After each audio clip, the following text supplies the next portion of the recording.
Well, good afternoon, everyone, and welcome here to the launch pad, or maybe good morning or evening, depending where you're joining us from. We are counting down approximately L minus 57 minutes, 55 seconds, and counting until the second launch attempt of the world's largest 3D printed rocket launching from Cape Canaveral Space Force Station in Florida. If it's your first time here, though, welcome here at the launch pad. It's our mission to inform and inspire the explorers of tomorrow because we believe that space is better together, and we're glad to have you joining us here today. If it's your first time here, take a moment, let us know in the chat where you're watching from, and we'll do some shout outs there.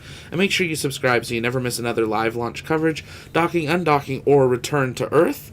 For those that are following along, we are, of course, tracking Crew 5 as they begin their journey home, having undocked from the International Space Station about 8-9 hours ago. We are expecting deorbit burn to occur in just over 7 hours from now, with splashdown just over 8. And, of course, you can follow along with that with our live tracker that we've got up and running at the meantime. But here we are for the second launch attempt of Relativity Space's Terran 1 launching from Launch Complex 16 at Cape Canaveral Space Force Station in Florida. Teams are into propellant load of the rocket, but they are monitoring the wind conditions. Normally we would pull up our KSC weather, but they've actually taken it down today, so we can't normally pull up the feed that we normally would to see actually what the Space Force is looking at wind-wise and what their weather board is, but we are going to be keeping an eye closely on that weather at the Cape. That's their biggest parameter today, is their weather conditions, so we'll be keeping a close eye on that.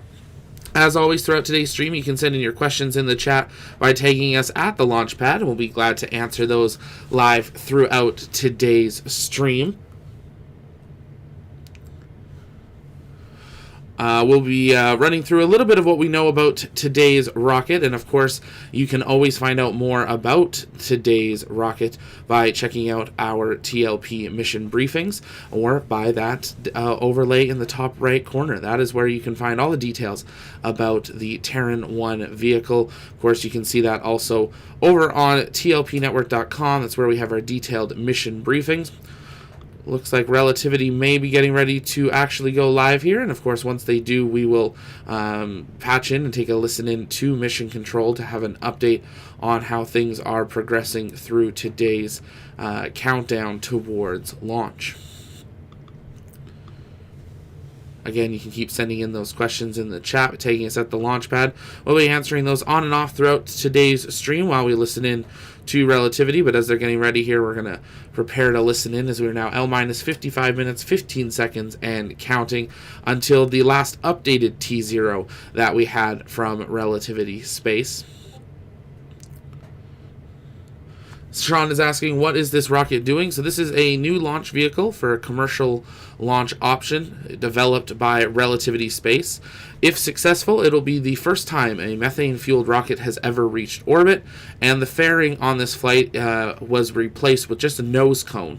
So the rocket's going to look a little different today than it would if we actually had a payload on board. No payload actually on board for today's Good Luck Have Fun mission, as this is just a trial mission. But if you're just joining us, welcome here to the launch pad. We're now counting down just under 55 minutes and counting until the maiden flight of Relativity Space's Terran 1 rocket from Slick 16 at Cape Canaveral Space Force Station in Florida. The rocket's looking good. The range is as well. The only thing we're watching is that weather. We do have a 3-hour window today from 1 p.m. to 4 p.m. Eastern, so we are starting to eat into that. Right now, 55 minutes from now is the current T0, but we're going to wait for an update here. And it looks like they're live, so let's listen in to Relativity, maybe? Maybe not. They've got music playing, so we'll figure out as we go.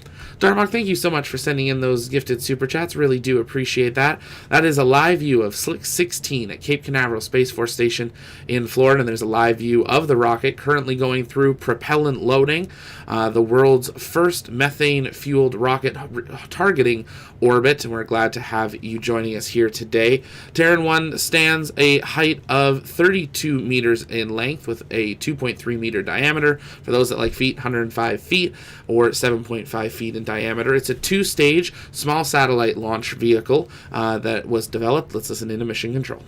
Thank you for joining us again from Cape Canaveral Space Force Station in Florida, where we are preparing for our second attempt at launching Terran 1, the world's first 3D printed rocket.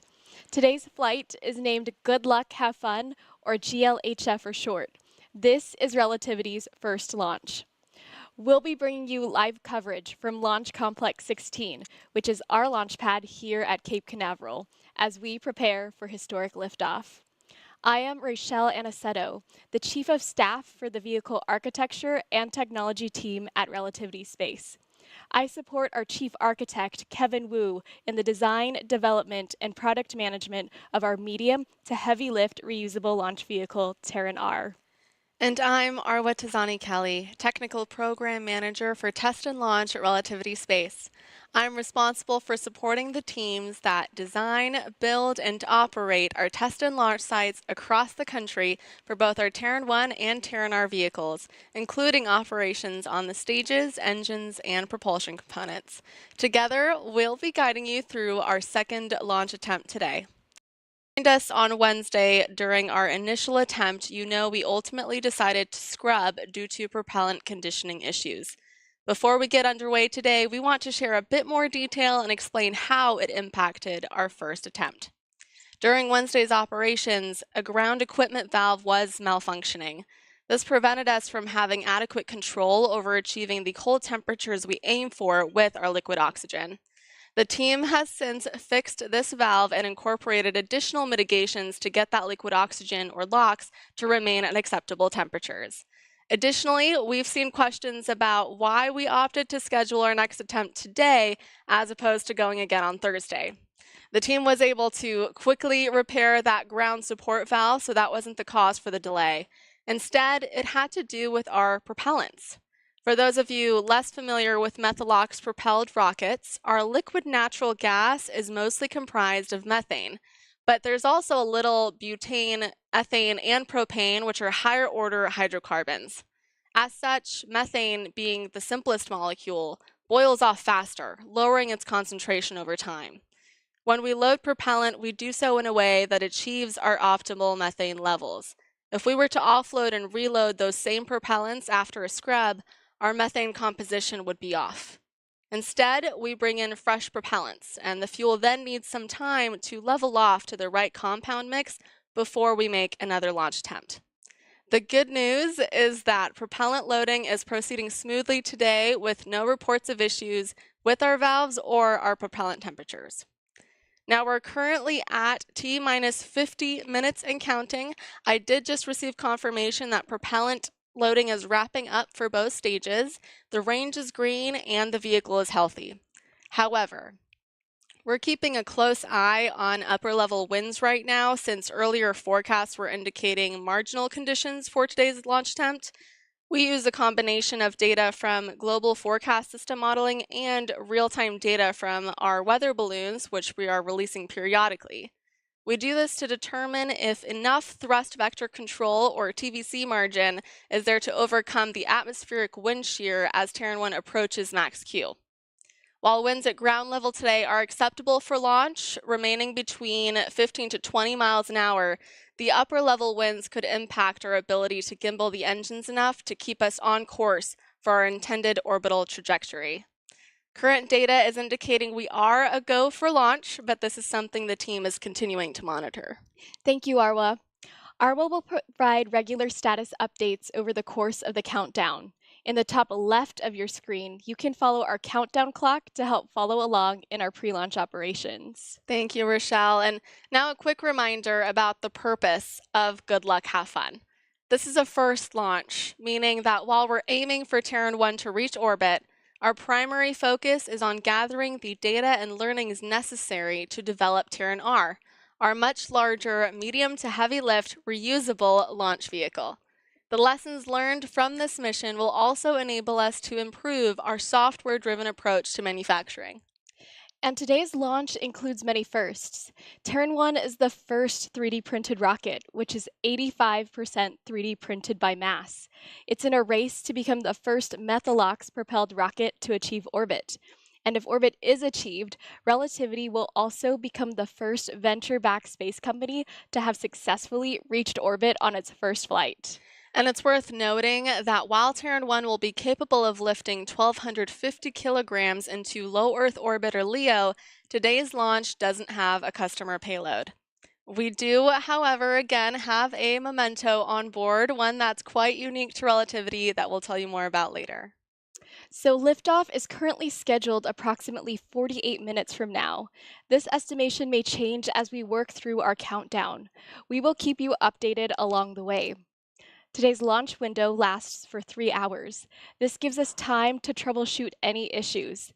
If there are any unforeseen issues during the countdown, we can pause the launch sequence if necessary. And as we await our first launch, let's take a minute to reflect on the path to this historic moment. In just 7 years, we've gone from an idea on the back of a coffee receipt to the 1,000 plus full-time employee company we are today.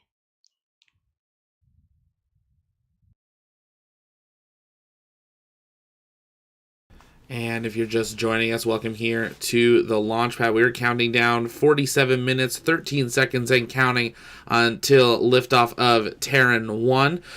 They are continuing to monitor upper level winds as we continue through the count, but propellant loading well underway, and it sounds like actually just getting ready to be completed on the vehicle. The rocket today, though, all looking well. It sounds like those few issues that they were having a few days ago, they were able to get all fixed back up. But if you're just joining us, welcome here to the launch pad as we count down to the world's largest 3D printed rockets made in flight, and hopefully the first ever methane rocket to actually reach orbit. We're glad to have you joining us here on the launch pad. If you have questions, you can send those in the chat by tagging us at the launch pad, and we'll work on answering those live throughout today's stream. Just make sure you're tagging us. I saw one coming in from Robert. What's the purpose of this mission and what does it carry? So nothing today.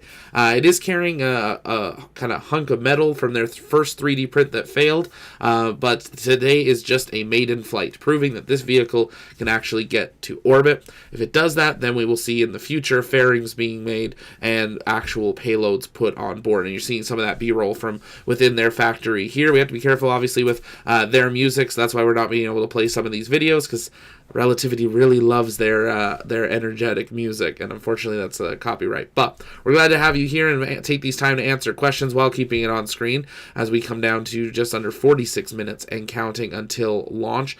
Biggest condition that they're for launch today is those upper level winds that they're monitoring. That was a concern a couple of days ago, but it sounds like a much larger concern today. It's right on that perimeter. It's a small rocket, so little gusts of wind, if it doesn't have enough power to it, it would be blown around in the wind, and that's why we don't want that. So they are monitoring that.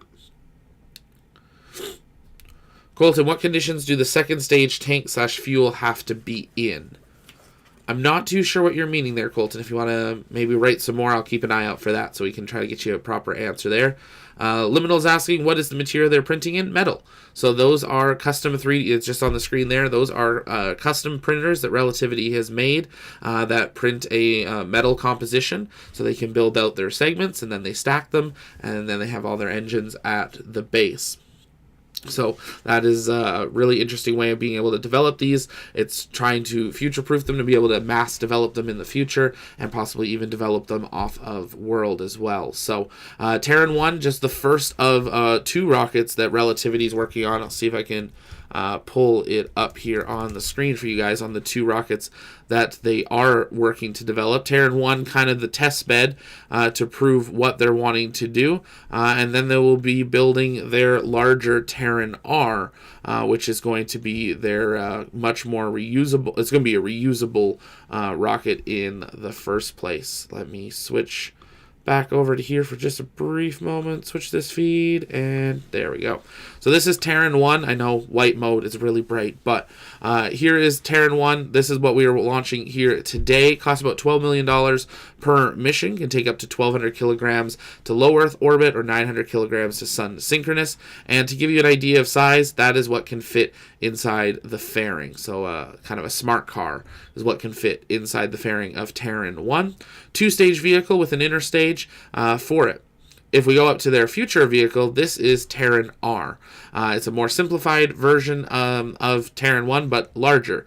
It's able to carry up to 20,000 kilograms in its payload. It is also reusable, and they will be able to recover that using grid fins and stuff for the first stage. That's 20,000 kilograms to low Earth orbit. They supposedly think they're going to launch the first one of these in 2024. We'll see how today goes, and that will give us a timeline on what future launch capability will look like. Looks like we're going to get another update here from the team at Relativity, so let's listen back in. Base on Mars. Our rockets, Terran 1 and Terran R, have already been met with significant market interest. To date, Relativity has announced nearly a dozen signed customers for commercial and U.S. government payloads. Some of our customers include OneWeb, Iridium, NASA, and the Defense Innovation Unit. Currently, Relativity's customer contracts amount to more than $1.65 billion. We are a private venture-backed company, and to date, we have raised over $1.3 billion in capital, with our most recent $650 million Series E round.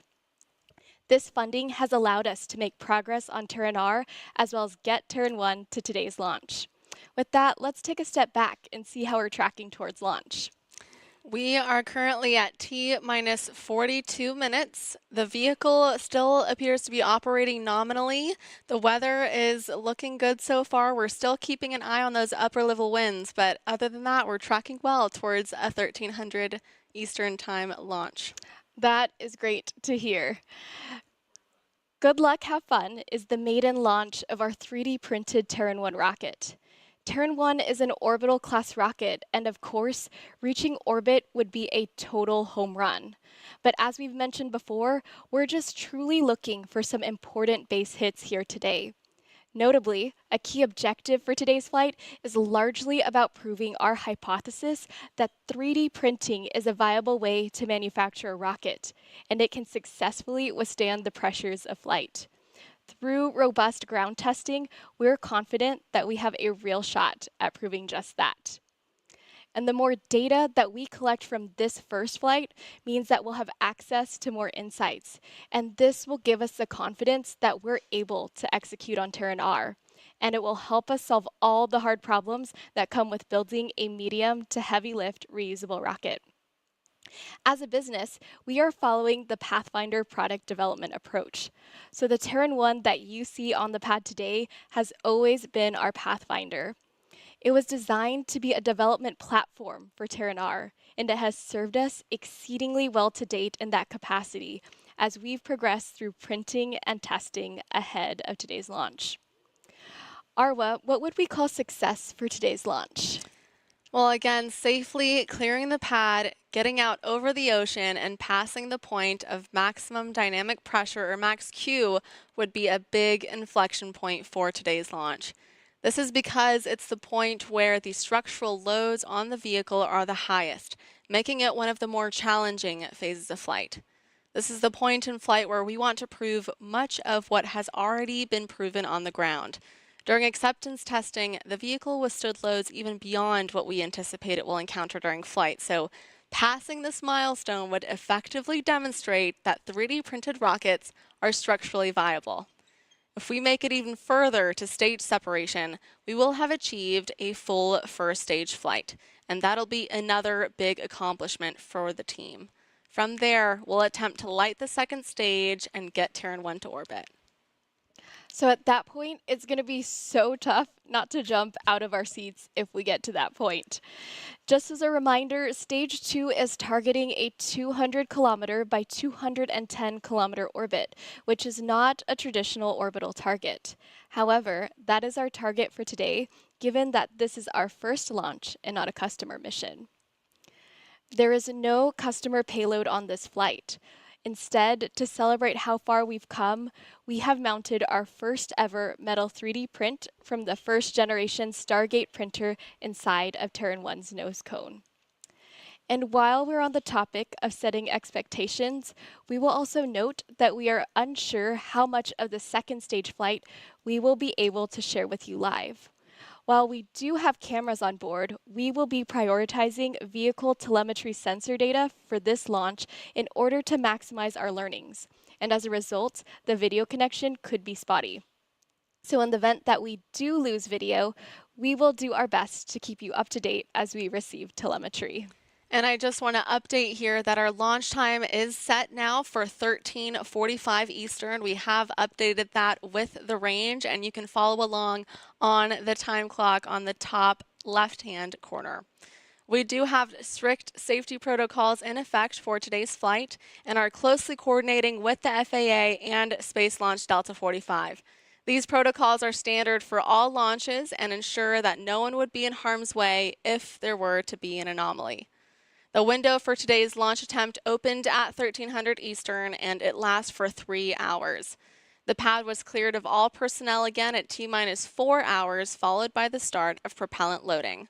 Propellant loading is now nearly complete, and we're going to top off our tanks and condition our propellant shortly.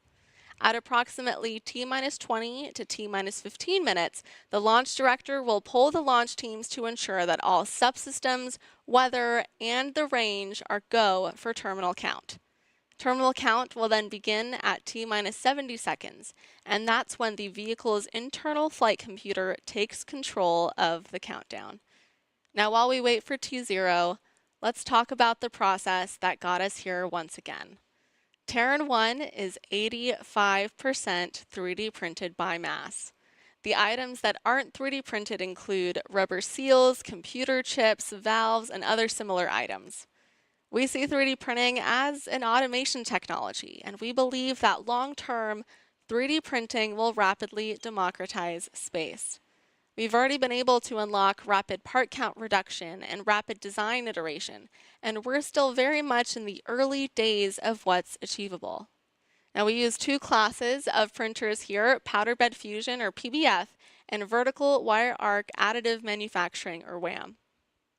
For those of you that are tuning in today for the first time, powder bed fusion, or PBF, is a process that uses a heat source such as a laser to sinter or fuse together particles in a layer-by-layer process.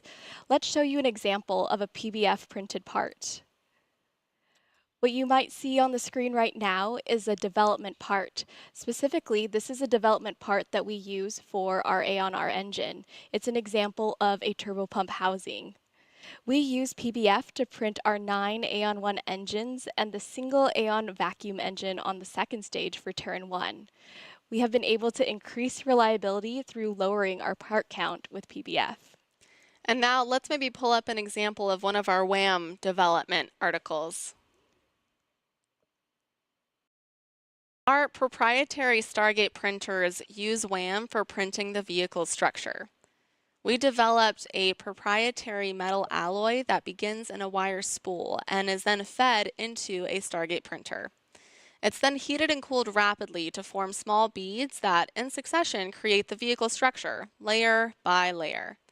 That includes the Stage 1 and Stage 2 tanks that hold the propellant, their internal ribs, the common domes, and of course, the nose cone. This is essentially what makes up the bulk of the visible part of the vehicle on the pad, except now it's painted white instead of the native silver that you see here. Now, I do want to mention that Terran 1 was again vertically printed using our 3rd generation printer, but our 4th generation printer will move horizontally to increase print sizes for our next and much larger vehicle, Terran R. But of course, first, we have to launch Terran 1.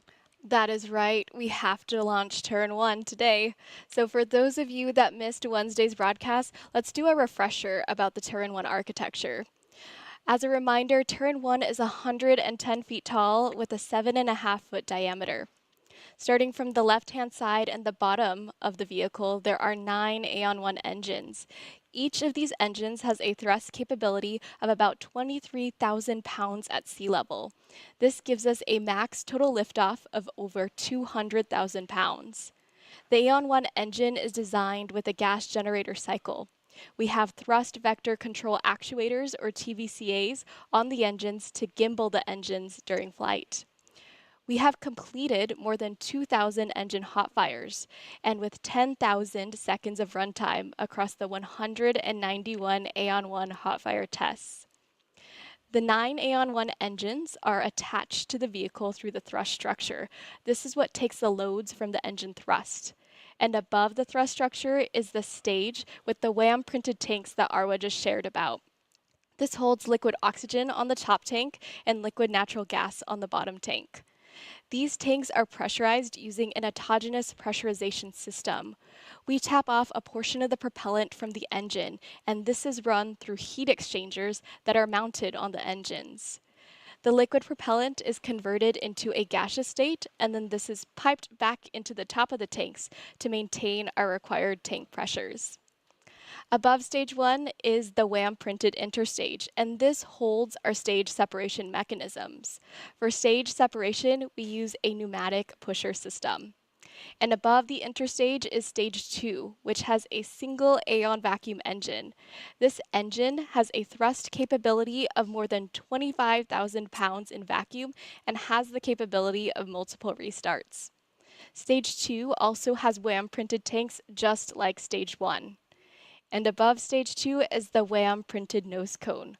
For future missions, this would be replaced with a fairing and also have a fairing separation system. As we mentioned, there is no customer payload for today since this is our first launch, but we did design Terran 1 with a payload capacity of 1,250 kilograms to low Earth orbit, or LEO, and 900 kilograms to sun synchronous orbit, or SSO, for customer missions. All data from Terran 1 development will be fed into Terran R. But our Terran 1 rocket is only part of the formula. As we get closer to liftoff, Arwa, how about another status update? Yeah, of course. We are now at T-minus 31 minutes and counting. We're not tracking any current weather violations. As I said earlier, we're still going to keep an eye on those upper level winds, but the range is still green and the vehicle systems are still nominal. So as of now, we're still a go for our scheduled launch time.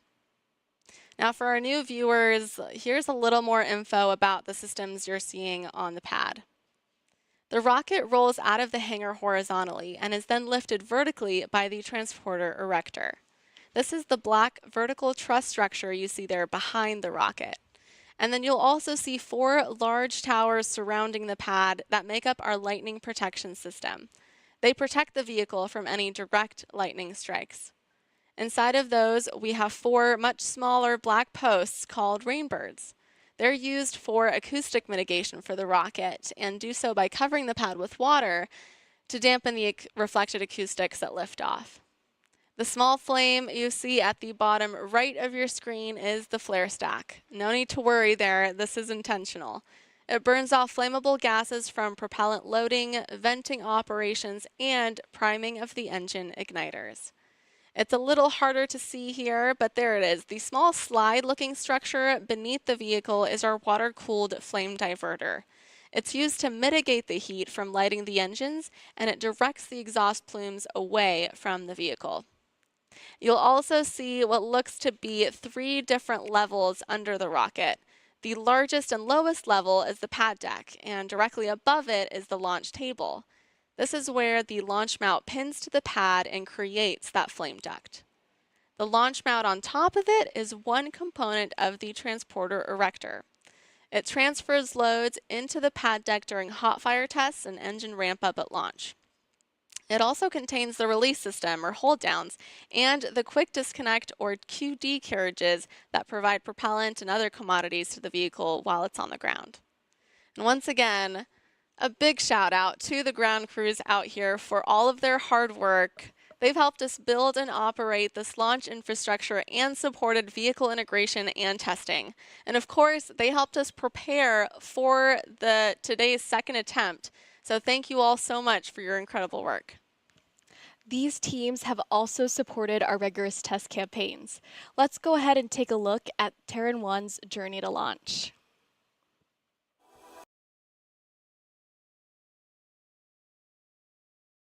And if you're just joining us, welcome here to the launch pad. We're continuing to count down now, T-minus 29 minutes and counting until the second attempt at a maiden flight of the Terran 1 rocket, Relativity Space's first rocket attempting for orbit. We're glad to have you joining us here today. If you guys have questions, you can keep sending those in the chat by tagging us at the launch pad. If it's your first time here, welcome. Make sure you engage that subscribe button so you never miss another live launch coverage, docking, undocking, or return to Earth.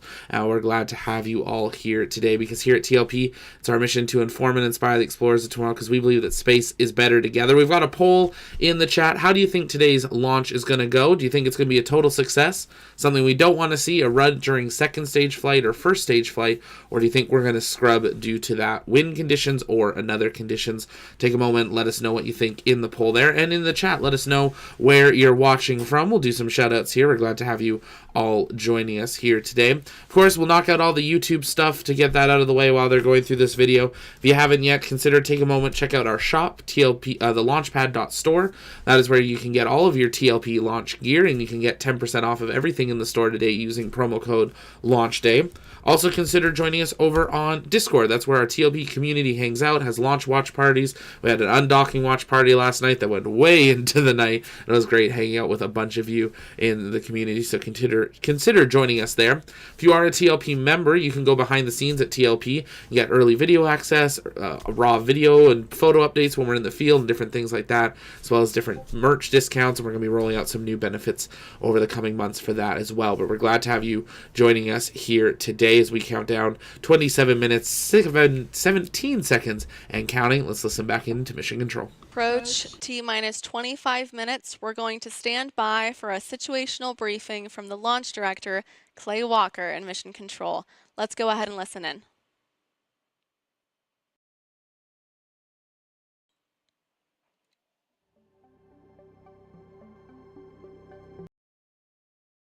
So at this point, we're going to be waiting for a go-no-go poll to occur. This is for them to go into final count. This occurs between 20 to 25 minutes.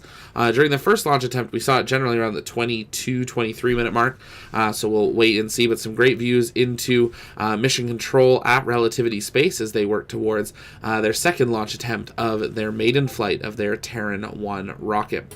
We're glad to have you all joining us here today. You can keep sending in those questions in the chat. People all over the world. The Moon Man's in Michigan. Robert's in Holland. We've got Jerry in Maine. Chris is in New York. We've got Jellywish in Winter Haven. We got MT in Australia.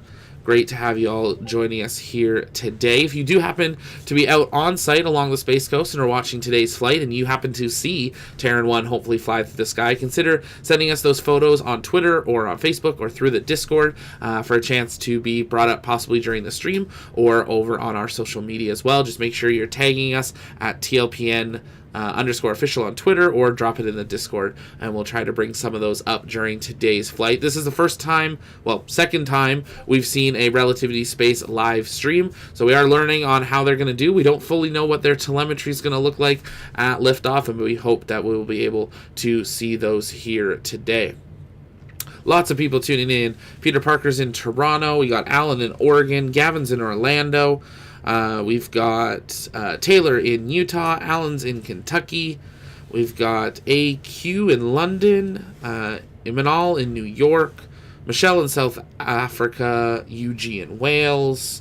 Makoto in Germany. Great to have you all joining us here today. If you like what we do and like to help continue to support what we do to bring you the best possible coverage of everything space, not only from the United States, but around the world, consider taking a moment and engaging that join button, becoming a TLP member, or head over to patreon.com, and we will invite you to become a member to go behind the scenes at TLP, and all that goes right back into bringing you the best possible coverage. And there is so much that we are working on covering. We've got Starship, we've got Vulcan's flight, we've got the second last Delta IV Heavy, we've got Crude Starliner, we've got so many rockets, Terran 1, we've got Electron. We're out on site with Rocket Lab today, so stay tuned on our social medias for some looks there, and our members for behind the scenes from Wallops today, as we do have one of our TLP rocket chasers on site at Wallops Island with Rocket Lab. Again, thank you so much to Rocket Lab for inviting us, but we're going to continue now. 24 minutes, 12 seconds and counting until launch of Terran 1 from Slick 16 at Cape Canaveral Space Force Station in Florida. Robert, what are the boosters made of? The Terran 1 is made of metal. It's a 3D printed metal. Billy Bobble, what is your prediction for this flight? I think if we get it off the ground, that is a huge win. That is a successful first flight. I think reaching orbit space is hard. They have never launched before, so I think we'll see. I wouldn't be surprised, especially if the winds are right on that kind of yes/no mark. We'll have to wait and see how things perform. I hope the vehicle works well, because that's going to help us move faster towards Terran R, which is a really incredible plan for a launch vehicle. So obviously hope it goes well, but we will be listening in and keeping an eye and kind of dealing with it as we go. First flights are always hard, but we hope that they're able to learn and push through that to see what all occurs. We are trying to listen into the mission nets.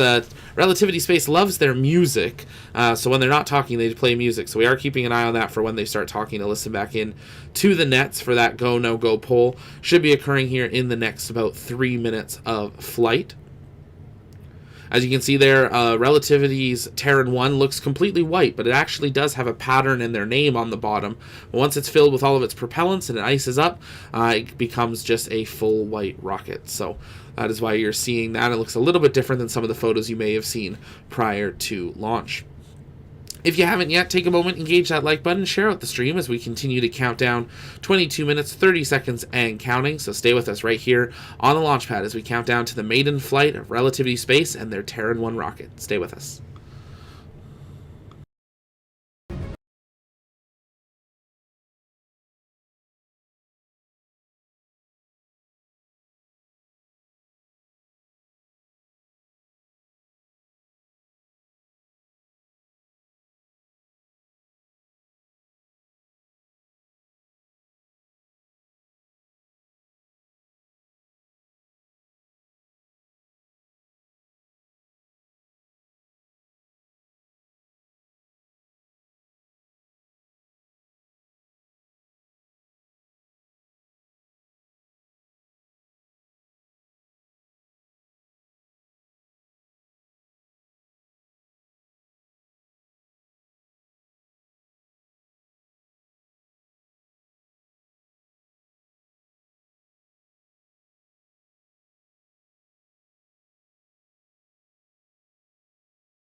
We're holding the clock at T-minus 20 minutes due to upper wind violations. Stand by for new T0 time. And as you just heard from Clay, the team is going to hold at T-minus 20 minutes. We're going to continue evaluating those upper level winds and get a new T0.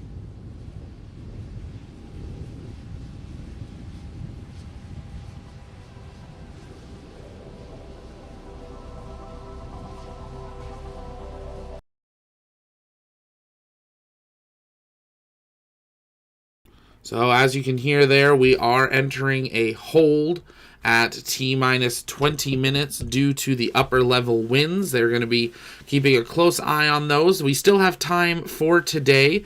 It is a 3-hour launch window that they have today, running from 1 to 4 p.m. Eastern time.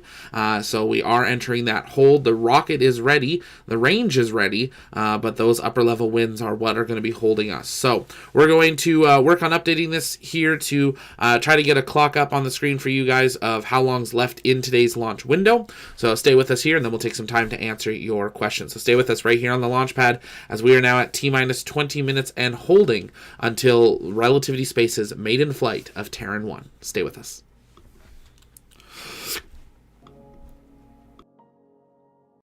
Rocket into the humid Florida air out here. That's why the gas condenses into vapor and looks like clouds when it's coming out.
Now, and we're actually holding the clock due to upper level winds. The team is currently evaluating this and will provide an update as soon as they have it. However, the vehicle is healthy and the range is currently green, so as soon as those upper level winds slow down a little bit, we'll be able to provide another update.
And if you're just joining us, welcome here to the launch pad. We are currently remaining at T-minus 20 minutes and holding due to upper level winds at Slick 16 at Cape Canaveral Space Force Station in Florida. If it's your first time here, though, welcome. We're glad to have you here. Take a moment, engage that subscribe button so you never miss another live launch coverage, docking, undocking, or return to Earth. We're going to take some time and answer your questions, so you can send those in the chat by tagging us at the launch pad, and we will work on answering those over the next little bit as we await an update here. We do have a 3-hour launch window today, 1 to 4 p.m. Eastern Time. Given that we are now 45 minutes into that window, we're holding at about 20 minutes, so we've got about 2 hours left at this point that they could hold at this hold point. If they were to begin the count, they normally recycle back to about an hour, so we're going to wait and see what they do here today as we go through this count. It's a new rocket, new launch company, so they're learning just as much as we are on what their procedures actually are. But those upper level winds are not only affecting Cape Canaveral down in Florida. We did just get an update from Rocket Lab up in Wallops that they are continuing to monitor their upper level wind conditions for Electron's flight later today. We've got our rocket chaser Sam on site. Electron has gone vertical. Make sure you head over to our Twitter or Facebook to see some of those photos. But we are monitoring that situation up at Wallops as well on whether we will have a successful launch today from there as well. They've sent up some weather balloons. So a windy day on the east coast of the United States, both upper level wind conditions being the issue. So we'll continue to monitor that closely here. Lots of questions coming in. You can keep sending those in the chat. Gavin R., how far did we get into the launch window last time? Ooh, we got a good two and a half hours into that window. So it was something that we were well into it. They didn't have time to scrub again for an hour. So yeah, we did get quite deep into it because we reset the clock at least twice back to an hour during the last attempt, and both times we were into the 20 minutes. So we'll keep an eye, and hopefully we don't have to do that today, but T-minus 20 minutes and holding. That's before they enter their terminal count and that final bit of the count, so that's why they're holding at that point. Everything else is ready. The rocket's ready. The pad's ready. The range is ready. It's just those upper level winds. Klaus is asking, do we know what winds are considered acceptable? I don't believe we have had that released just yet. It's obviously different for every rocket. It's going to be different for this one even because it doesn't have a payload or its normal fairing, so its weight's even different. But we'll see if we can get that information in the future. Catching up on questions here in the chat. Tyler, what is the metal user in the body of the rocket? Let me see if we have that. One moment. It's a 3D printed material that is a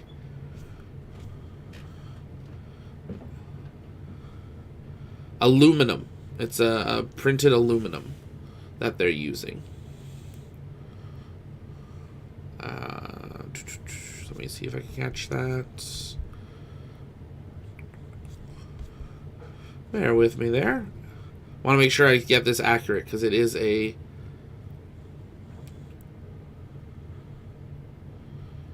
It is a very specific metal, just like Starship is. It's a specific type of it. I don't have that on the top of my head. I'll see if one of our team can find that for me. But it is a printed aluminum that they're using for the printing there. Thanks for that question there, Tyler. Dan, honest question, is that flame near the launch pad like a windsock? No, that is it acts like it. That is a bleed off, burn off that they use. We see that almost at every pad. You should have seen the one for SLS with Artemis 1. Whew, that was a big flame coming off of that during the early morning hours. Catching up here. Athena, would these winds interfere with splashdown of Crew 5 tonight? Right now, we are hearing no. They're targeting splashdown in the Tampa, Gulf of Mexico region for Crew 5, but they are monitoring that, of course. They do not have they're not locked into a landing, a return to Earth, until they do their deorbit burns. So if they do want to delay, they could. So they are monitoring that as well. But as of now, we're still targeting splashdown tonight. Deorbit burns 6 hours 21 minutes. Splashdown 7 hours 11 minutes from now.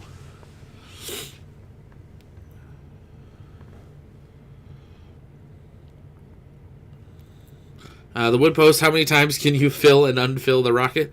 As many times as it takes. Let's listen into an update.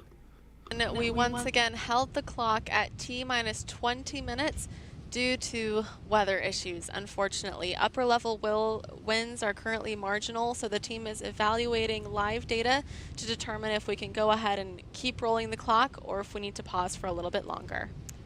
And as we wait on that additional data on the upper level winds and as we get an update from the team, let's go ahead and take a moment to get an idea about all the work that the integrated performance team does for Relativity Space.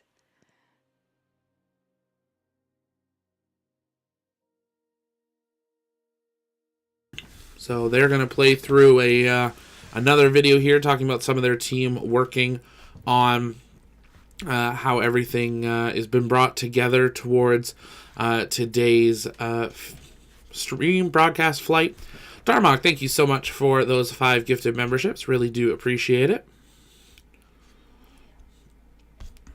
Catching up on the chats. If you're just joining us, though, welcome here to the launch pad. We're at T-minus 20 minutes and holding in today's count for the maiden flight of Terran 1 from Slick 16 at Cape Canaveral Space Force Station in Florida. We're monitoring those upper level winds. Unfortunately, the Cape Canaveral weather system that we normally would monitor is offline today. It was offline yesterday as well, so we can't actually pull it up to see what the Space Force is actually seeing on their wind radars, but hopefully we'll maybe see that come back online in the next little bit.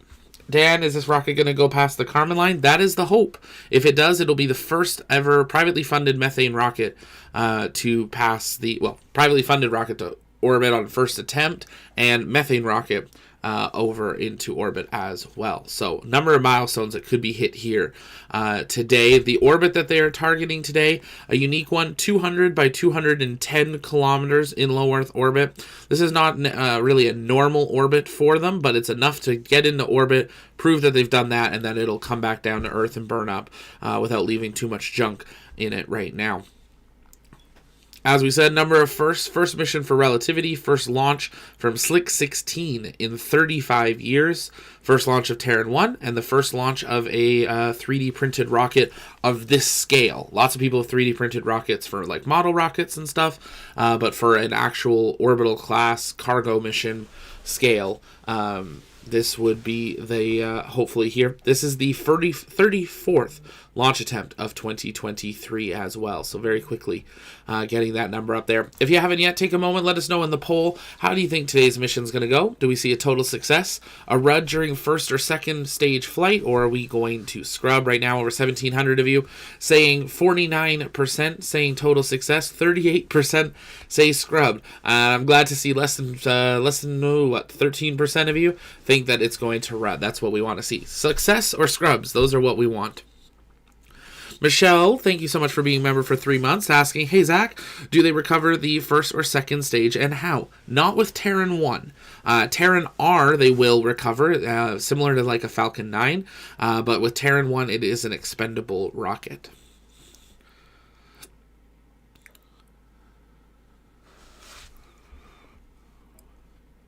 Well, absolutely. Catching up on the questions here. If you are a TLP member and have been gifted a membership, by the way, and you are enjoying it and would like to maintain that, take a moment, and if you hit the join button, you can let it know that you would like to set it up that it renews so that your membership doesn't lapse, and you can keep that helmet next to the name. The longer you're a member, if your helmet changes color, and we do have some people approaching that 2-year mark for their helmets. So really exciting and crazy that we have some of those people that have been here for that long as members. We really appreciate your guys' support in being there.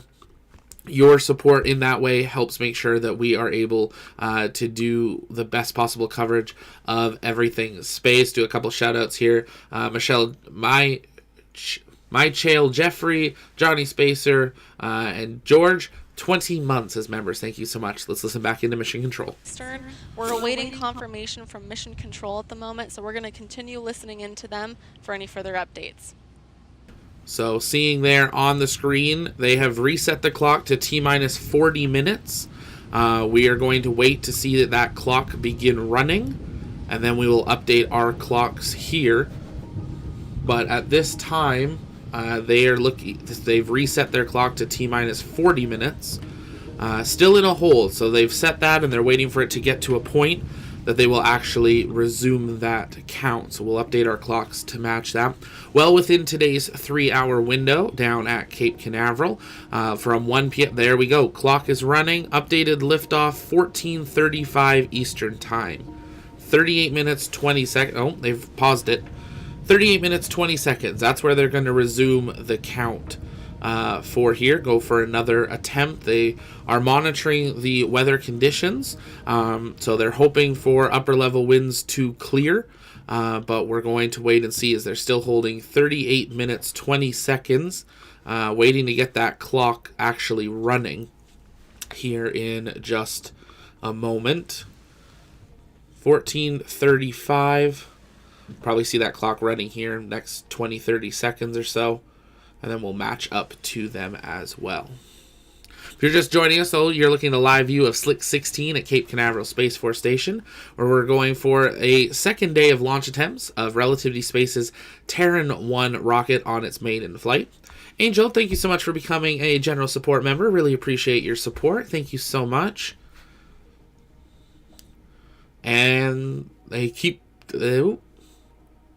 And I think the clock is running. 38 minutes, 12 seconds, and counting until liftoff of Terran 1. There we go. Hold released.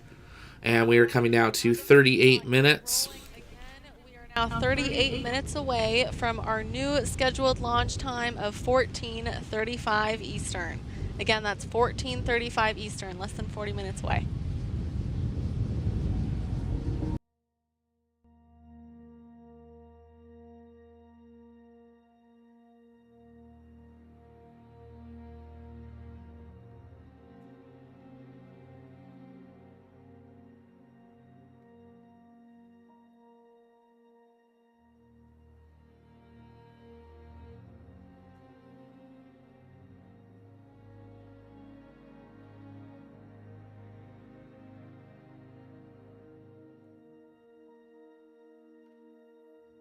And if you're just joining us, welcome here to the launch pad. We've had that update there. We listened in for that. T-minus 37 minutes, 10 seconds, and counting until liftoff of Relativity Space's Terran 1 rocket on its maiden flight from Slick 16 at Cape Canaveral Space Force Station. They're continuing to monitor those upper-level winds. It is a windy day down on the Space Coast, but they are going for another attempt here today. So we're going to keep monitoring that as we go through. Around the 20 to 25-minute mark, that's where we're going to have that go, no go to go into final count, just where we saw them hold in the last time, and hopefully we'll continue through that count today. 3-hour window, 1 to 4 p.m. Eastern Time. We are now 1 hour into that window. With the new T0 being set, we will have an hour and 25 minutes left in the window. So they do still have time to hold should they require it. But, of course, we hope that we will not have to see that here today. Tracy, thank you so much for becoming a general support member there. Appreciate the support. Hangar Club is asking, is there a mass simulation? Sort of. So what they've included on board is a 16.5 centimeter aluminum ring that is in what they're calling their nose cone. So they haven't put a proper fairing on the rocket here today, but it was part of the company's first generation metal 3D printers.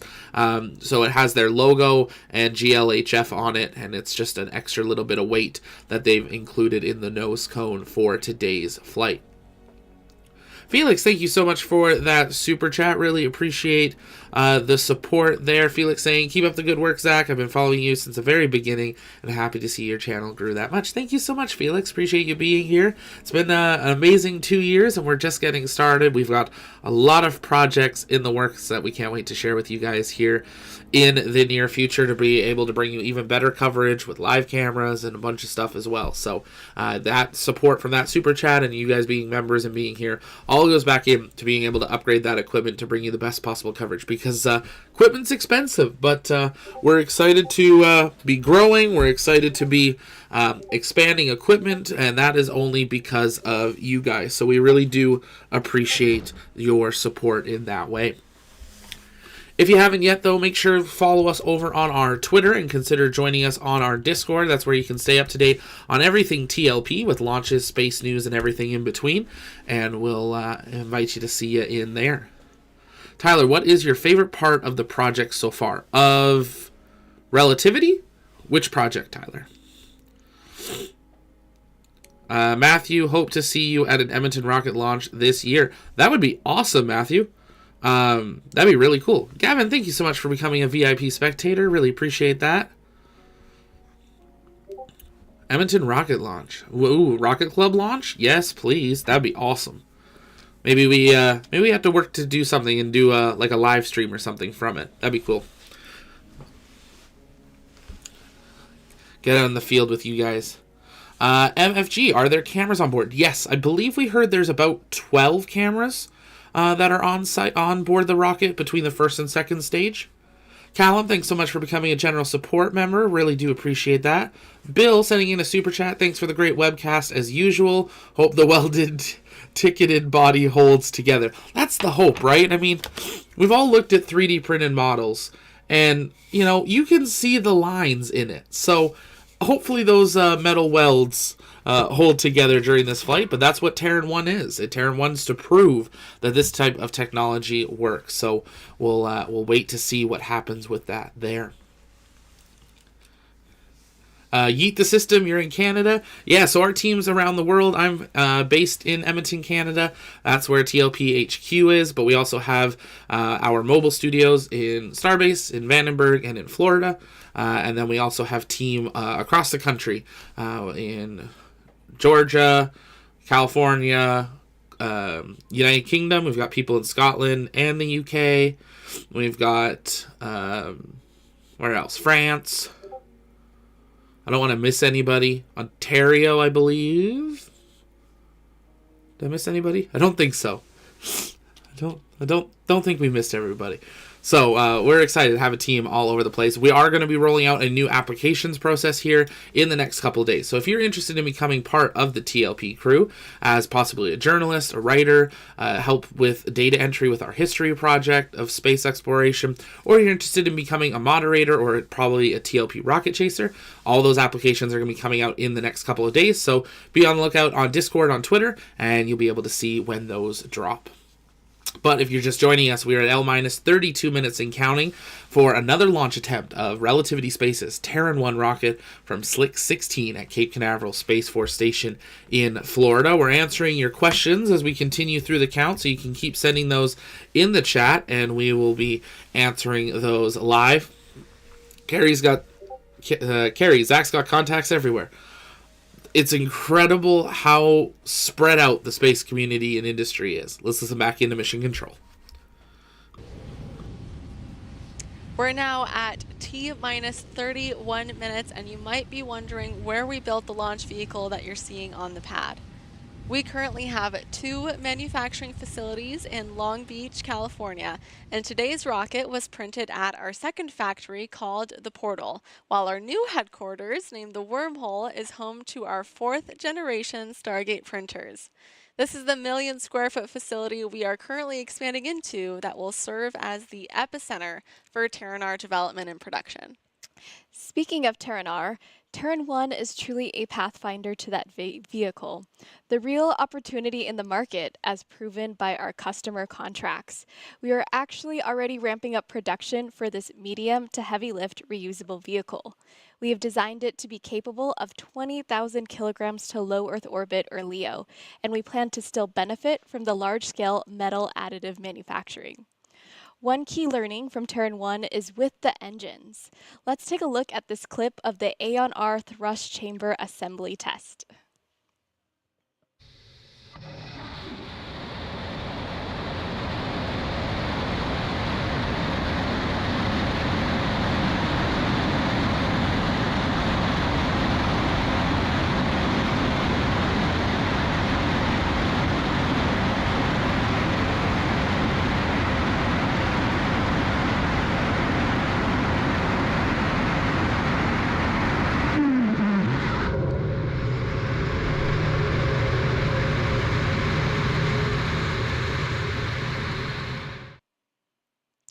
So what you just saw there was a full power test of the AON-R thrust chamber assembly. I want to give a special shout out to Jake Shearman, Senior Manager of Combustion Devices, the Propulsion Test Team, and the Stennis test teams for accomplishing that critical milestone. So full power means 258,000 pounds of thrust at sea level. That is what we are designing AON-R engine to. And that is 10 times the capability of the AON-1 engine that we have on Terran 1 today. We are already well underway testing components such as a full-scale gas generator test, igniter testing, and as you just saw, that full-scale thrust chamber assembly. We are currently building our integrated engines, and on our Twitter feed, you can actually see an image of our first integrated engine next to a human for perspective on size. We are also completing building of our turbopump assembly, and we're planning to go into full engine tests throughout 2023. And we're going to test those engines over at the NASA Stennis Space Center in Mississippi, where most of our testing is done. In 2018, we secured the first Commercial Space Launch Act, or CSLA, agreement with NASA Stennis. And we now occupy several operational facilities there, including 4 exclusive use test stands for Terran 1 stage and AON engine testing, 2 stands used for AON 1 engine tests and AON-R component tests, and 1 cell for AON-R engine tests. On top of that, we're building out an additional 150 acres for the Terran program, and we've already started construction on the new engine test stands. Other structures there will include a full-scale second engine stand, office buildings, and of course an integration hangar. All the structures we're completing out there are built from the ground up on previously unused land. After testing, we ship the components to the launch site. We, of course, have our operational site here at the Cape, but we've also acquired a site in Vandenberg, California, as an additional option for future launches. In 2019, we secured a direct agreement from the U.S. Space Force for Launch Complex 16. And Relativity joins just a few others here as only the 4th company with a currently operational orbital launch site at Cape Canaveral. Both Terran 1 and Terran-R will launch from Launch Complex 16. With that, we are now approximately 27 minutes away from launch. This is so exciting. I hope we continue to move forward. But just as a reminder, we do not have a customer payload on board, but we do have a memento in the nose cone. We have included our first ever 3D printed piece from our Stargate printer. Of course, it was a failed print since no one had done it before. Let's go ahead and take a look at this memento. So that piece that you see there is 6.5 inches in diameter and weighs about 3 pounds. It is our first completed circular test article for which we used our first generation aluminum alloy. Since then, we've added a machined centerpiece with a GLHF for good luck, have fun, and our mitosis logo to commemorate this maiden launch. And from our very first failed print 7 years ago, it's taken a relentless focus on innovation and almost countless iterations to get to where we are today. The world's first 3D printed rocket on the launch pad here at Cape Canaveral.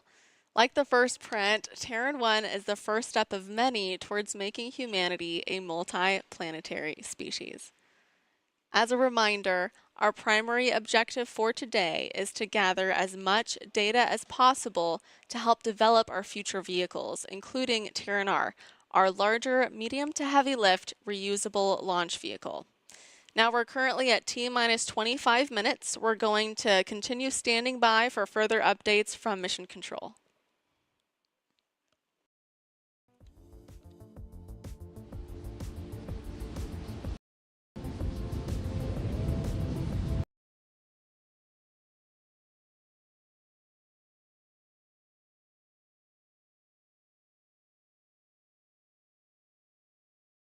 And if you're just joining us, welcome here to the launch pad. We are at T-minus 25 minutes, 5 seconds and counting until liftoff of Terran 1 on the Good Luck, Have Fun mission from Cape Canaveral Space Force Station in Florida. If it's your first time here, welcome here at the launch pad. It's our mission to inform and inspire the explorers of tomorrow because we believe that space is better together. At this point, we're waiting to have an update on that go, no go poll that they're conducting. This is where they are reviewing all the data, but also weather data as they continue through today's count. This is where we held at T-minus 20 minutes last time, so we'll see how weather conditions are faring down at the Cape as we continue to target about the middle point of today's launch window. But you can see there that beautiful shot with the palm trees.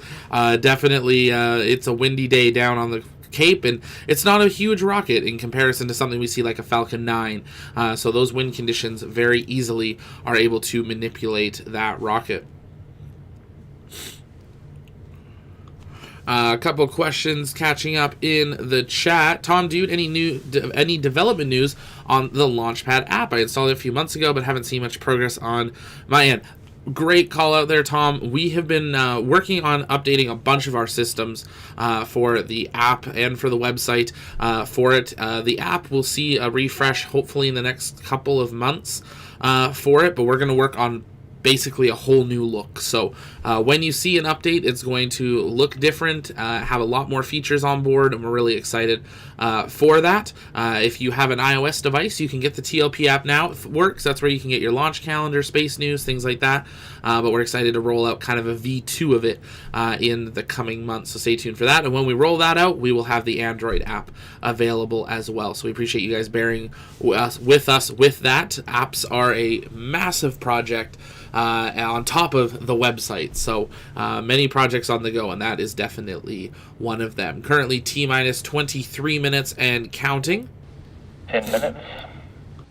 Primary test objective is a transition into countdown through terminal startup and release into flight. Vehicle status, propellant is loaded. We are tracking no additional items for constraints. And while we are still waiting on one final balloon, we are still a go unless that balloon comes back as negative.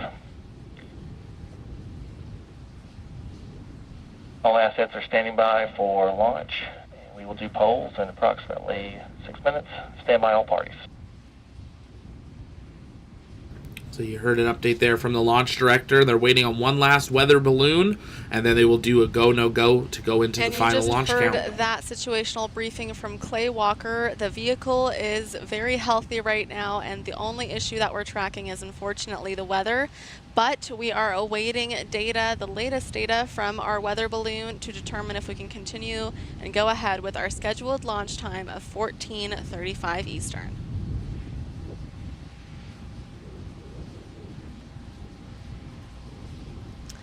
As we continue to wait, maybe let's do a recap on the Terran 1 architecture and go ahead and look at this graphic of our Terran 1 architecture.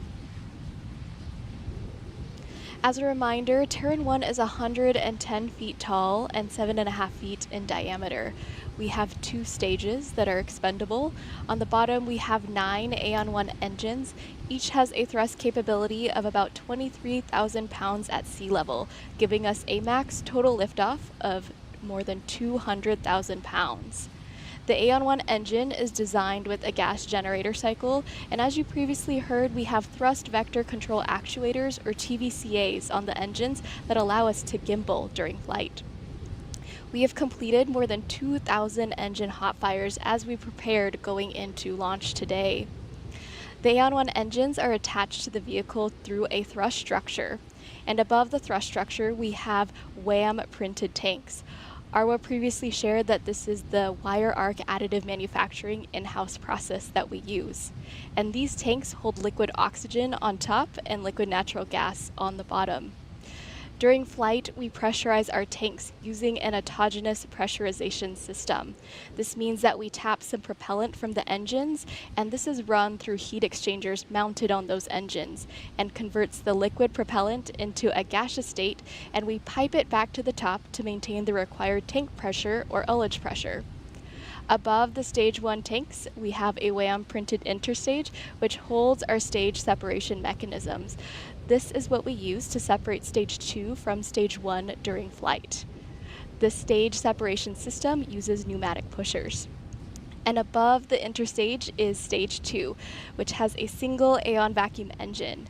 This engine has a thrust capability of more than 25,000 pounds in vacuum and has the capability of multiple restarts. Stage 2 is also WAM printed just like stage 1. And above stage 2 is our WAM printed nose cone, which we just shared about the memento inside of that nose cone. For future missions, we will replace this nose cone with a fairing and also include a fairing separation system. Terran 1 was designed with a payload capacity of 1,250 kilograms to LEO or 900 kilograms to Sun Synchronous Orbit or SSO. All the data from today's launch and Terran 1 development will be fed into Terran R. But note that Roads to NRC RCS checkouts complete. we're going to go ahead and pause and listen in on mission control for any more updates. Thank you.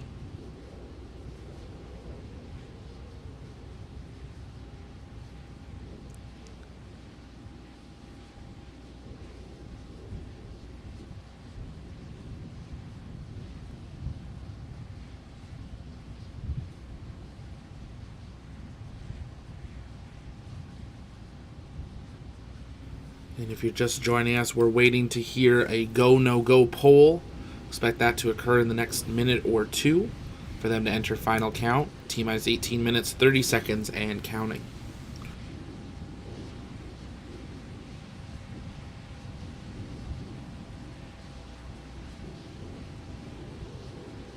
As of now, it seems like everything is on track, and we're going to perform the go, no-go polls in just a few minutes here. So we're going to stand by to listen into mission control.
Copy.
all parties on all nets. This is the go, no go for launch. Please provide concurrence to proceed into launch with launch countdown go, no go. BC. BC go. BC go. GC1. GC go. GC go. GC2. GC2 go. GC2 go. Ground. Ground go. Ground go. AVI. AVI go. AVI go. FTS. FTS go. FTS go. RF. RF go. RF is go. GNC. GNC go. GNC go. Flight software. Flight software go. Flight software's go. Prop 1. Prop 1 go. Prop 1's go. Prop 2. Prop 2 go. Prop 2 go. Fluids 1. Fluids 1 go. Fluids 1's go. Fluids 2. Fluids 2 go. Loads. Loads go. Loads is go. Rock. Ranges go. Ranges go. OSM. OSM is go. OSM is go. RC. RC go. RC go. Vehicle. Vehicle is go. Vehicles go. CE. CE's go. C's go. LC. LC is go. LC is go. All parties have reported go for launch countdown. Once the clock begins to roll, anyone can call for a hold at any time. If a hold is called prior to T-minus 70 seconds, the T-clock will continue to roll until T-minus 70 seconds, at which point a hold will be automatically initiated. A hold is not possible after T-minus 70 seconds, and any hold call after that time will result in a terminal count abort. Should a hold or a manual abort be necessary, the person calling for a hold or abort should state clearly on comms, hold, hold, hold, or abort, abort, abort. In the event that OSM requires a hold, OSM will initiate the hold command on the OSM GUI and notify the LD and the RC on the primary net. And you just heard our launch director complete the go, no-go polling with our mission control team. As you heard, all systems are currently healthy, so as of now, we're able to proceed with our scheduled launch time in just about 13 minutes. Throughout today's live stream, you've been hearing callouts from Mission Control. Now let's take a moment to introduce you to our Mission Control team. As you just heard, Clay Walker, Launch Director, John Wiswall, Launch Conductor, James Harris, Chief Engineer, Elijah Escobedo and Zoe Dickert on Vehicle Controls, Brian Batters, Ground Control, Bill Stack, Ground, Joy Mosdell, Range Control. We also have a few notable members of leadership supporting today's launch, and they are also here at Launch Control with us. This includes our co-founder and CEO, Tim Ellis, our Chief Operating Officer who leads product execution, Zach Dunn, Vice President of Test and Launch, Don Katterbeck, and Director of Cape Operations, Pat Zvatek. These are among many, many others who are making today's launch happen. Let's go ahead and take a moment to wait as we get more updates from Mission Control.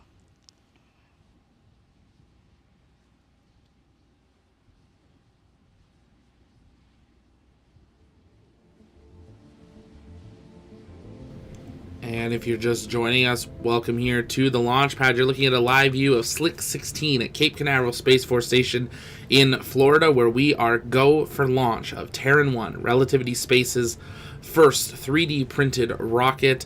We're getting ready to head to orbit on its maiden flight. Curious, you'll be able to see small white pieces falling off the rocket. Not to worry, that is just ice falling off from the frost on the vehicle due to the chilled propellant inside.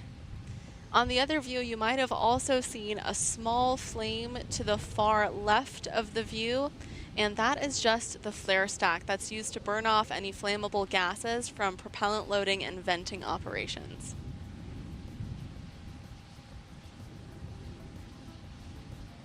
We're going to keep listening in to their coverage here, T-minus 11 minutes, 30 seconds, and counting. If you haven't yet, take a moment, share out the stream, invite people back as we count down to the world's largest 3D printed rocket getting ready to go to space. If you haven't yet, take a moment, engage that subscribe button as well so you never miss another launch live right here on the launch pad from anywhere around the world. We're glad to have you here. They are continuing to monitor those upper level winds, but based on the last balloons, they are go for a attempt here today.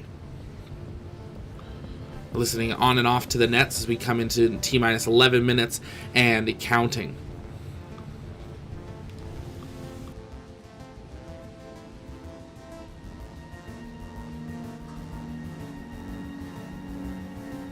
In just about 46 seconds here, we will begin our countdown sequence.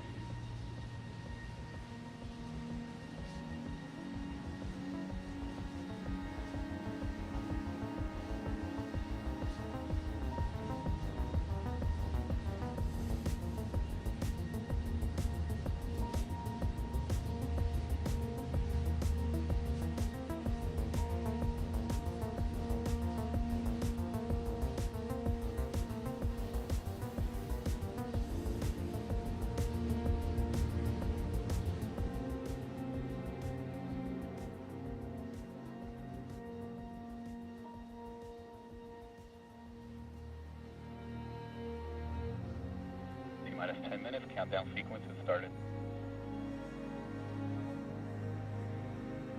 And we're currently at T-minus 9 minutes and 45 seconds. In the upcoming minutes, you're going to hear several call-outs from Mission Control as we go through the final pre-launch procedural steps, including the priming of the igniters, final engine checkouts, transporter erector retraction, Flight targets. and getting that final go for launch. Again, we're now pressing the tanks to flight pressures, as you just heard, and we're currently proceeding with our scheduled launch time.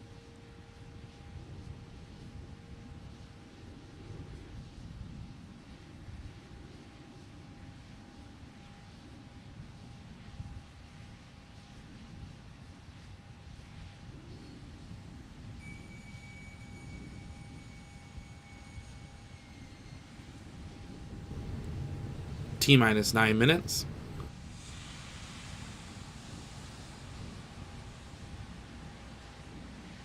In just about 30 seconds, we'll be transitioning stage 1 to helium.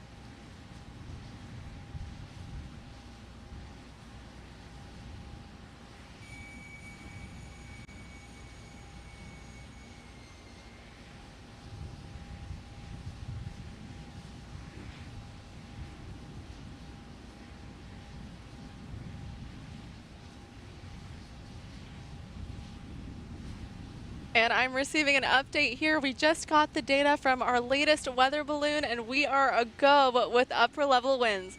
The weather isn't stopping us today.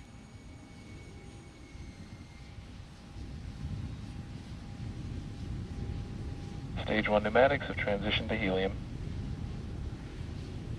And that means we're pressurizing the propellant tanks to flight pressures with helium. As a reminder, during Tanks are pressing flight, for engine chill. we'll pressurize the tanks with autogenous pressurization. That last call out was that we're pressurizing the tanks for engine chill.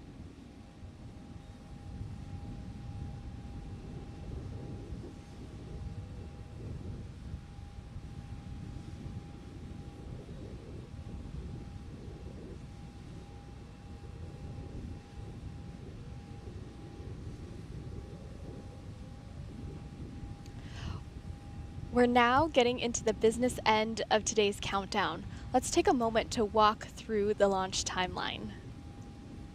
At T-minus 3 minutes, the transporter erector, or that black truss structure, will retract just a few degrees to give the proper angle for umbilical separation. At this point, the vehicle will be on internal power.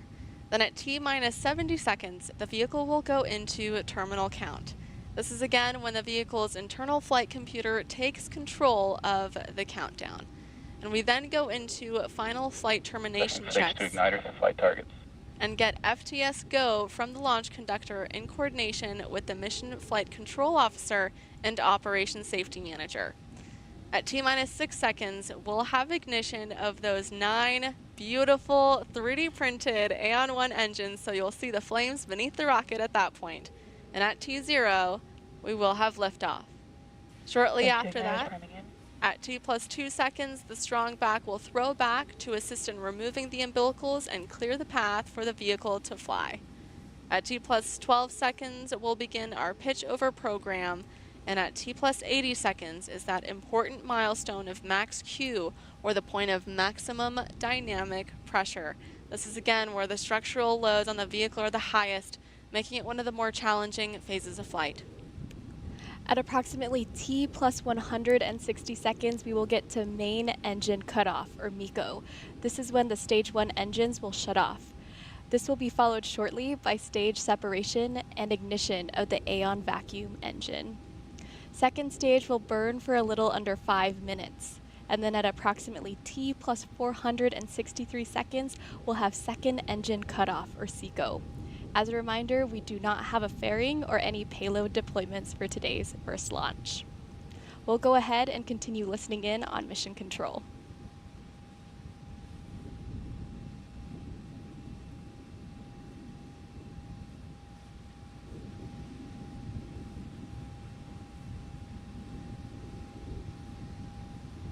If you're just joining us, welcome here to the launch pad. You're looking at a live view of Slick 16 at Cape Canaveral Space Force Station, where we are now T-minus 5 minutes and counting.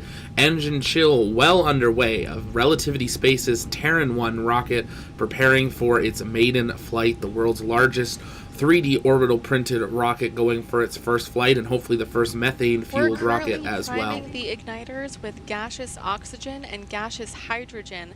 Our ignition system uses these propellants flowing across a glow plug.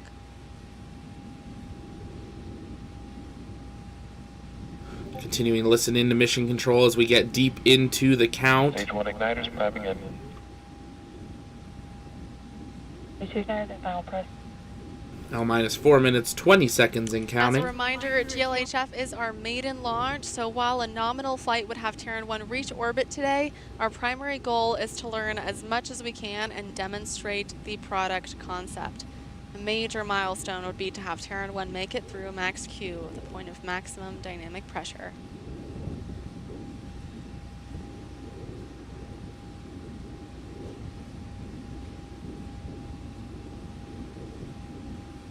Stage 2 is on internal power.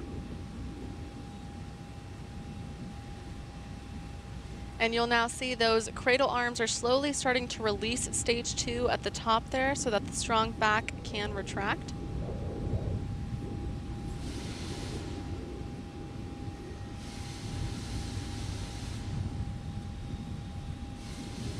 Stage 1 TVC checkouts. Over the next minute and a half, we'll be performing the final thrust vector control health checks on both stages before liftoff. You'll be able to see the engines gimbaling or tilting if we're in that engine view. There we go. And here we go, L minus 3 minutes, 5 seconds, Stage 1 is on internal power. and counting. If you haven't yet, take a moment, engage that like button, share out the stream, invite people to join us Retracting. for this historic launch. And now that black truss structure behind the vehicle will retract just a few degrees to prepare for umbilical separation. As always, here at the launch pad in the final minutes of the count, let's see that go, no go in the chat, and let's listen into mission control as we count down 2 minutes, 40 seconds and counting until launch. Terran 1, good luck, have fun.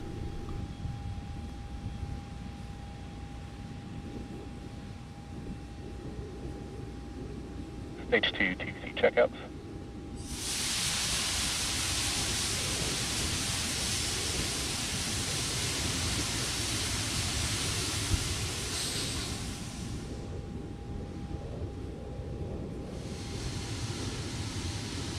As we approach T-minus 2 minutes, what you're looking at on your screen is a vehicle that is 85% 3D printed, and it is about to fly.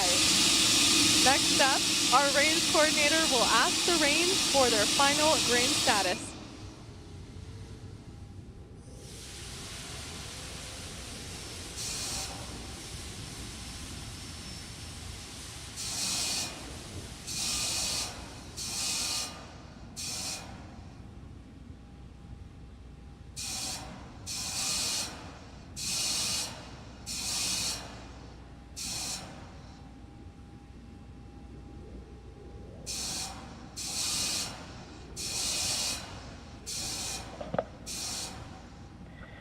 Hold. Is the MIFCO will hold due to a fouled range? You heard that call out. Someone is calling a hold due to the range. We're going to stand by for updates. We just heard there on the ComNet's range violation. We are holding T-minus like 70 seconds, fouled range. So we're going to wait to hear an update on what caused that, but we are in a hold. We still have time in today's window for a launch attempt if they're able to recycle. Everything was ready. T-minus 1 minute, 9 seconds. That there may be within our clear radius. We're going to stand by to hear confirmation from the range. They are checking right now. T-minus 1 minute, 9 seconds and holding till the maiden flight of the world's largest 3D rocket, and we have a range violation. They are waiting to confirm that. We still have 1 hour, 25 minutes left in today's launch window, so there is still a chance they could recycle, go for another attempt here. They might recycle to 20 minutes, they might recycle to 40, or even an hour, so we'll wait to have an update. We're not done yet. So stay with us as we await for an update. If it's your first time here, though, make sure you subscribe so you never miss another live launch coverage, docking, undocking, or return to Earth. Because here at the Launch Pad, it's our mission to inform and inspire the explorers of tomorrow, because we believe that space is better together. It is launch day, of course, also, so you can get 10% off of all your launch gear over on the launchpad.store. Just use promo code Launch Day, and consider joining us over on the TLP Discord. It's free to join. But if you're just joining us, we have had a range violation.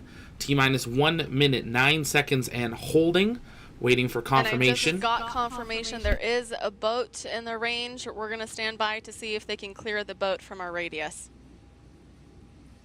I'm going to work on pulling up marine traffic here and see who we've got nearby the Cape, but confirmed some boat has entered the range for today's maiden flight, and that has caused a... yes. What is this, the boat? That's Coast Guard. Waiting to see which boat it may be. We can try to work on bringing this up on screen for all of you. This is something we've seen many times before. We've had range violations, unfortunately, but it is something that just happens. Taking a quick look at the radar here as we await for an update. This is a Coast Guard vessel. Obviously, we're launching from along here, so that Coast Guard is going out somewhere over here. Now, these are tugs. These are well off in the distance. I'm not sure we have a violation of something that actually has a tracker on it. So it might be a smaller vessel that has entered the range, because everything else looks to be clear from this at this point, but... once again, just to clarify, our vehicle is healthy and all systems appear to be performing nominal.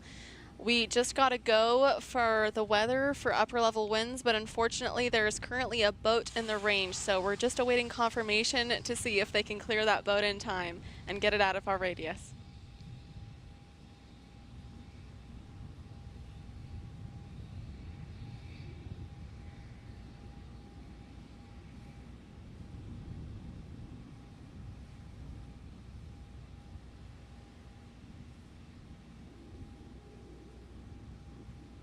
And if you're just joining us, we are T-minus 1 minute, 10 seconds and holding due to a boat in the range. Pulling up here on your screen, here is the NOTAM that was issued to mariners to make sure that they were not in the range. So these are the zones that they were not allowed. This was for a couple of days ago's attempt, but we are seeing that this would be the same for today.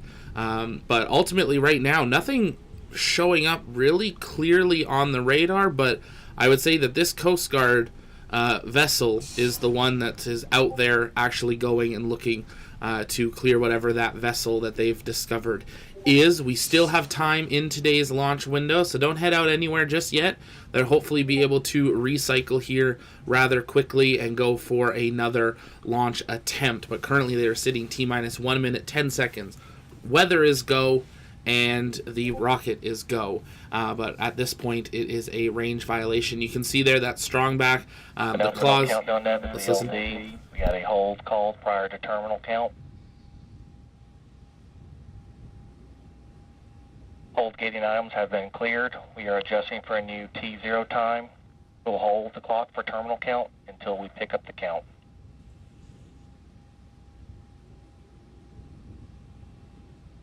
So you just All heard right, there, now they're we are going just again. confirming a new launch time. All items that were blocking us and giving us a red range have now been cleared out. So we're going to await that updated launch time and then update the T-clock above as necessary. So we are remaining at T-minus 1 minute, 10 seconds and holding. They are working on adding a new T0 authorized, and we will go for another launch attempt. We still have 1 hour, 21 minutes left in today's launch window, but they have apparently cleared that violating boat. It must have been just right on the perimeter of what was allowed for the crew to actually be in. Taking a look at that map again. Based on where... And the clock is about to resume just shortly here. They are coordinating that new T0. We're very excited to get this thing Countdown, going. countdown net. T-clock should pick up in 60 seconds. 60 seconds. And it sounds like we're... confirmed our new T0 is going to be 14:42 Eastern. Once again, that's 14:42. We'll see the T-clock rolling in just a moment here. And there we have the clock running, T-minus 1 minute, 40 seconds and counting. We're going to work on syncing that with theirs for sure, but they are resuming the count right where we are. So if you're just joining us, take a moment, share out the stream. We are T-minus 90 seconds and counting until the world's largest 3D printed rocket launches for the first time. Let's see that go, no go in the chat again, and take a moment, engage the like button. But here we are, T-minus 1 minute, 20 seconds and counting.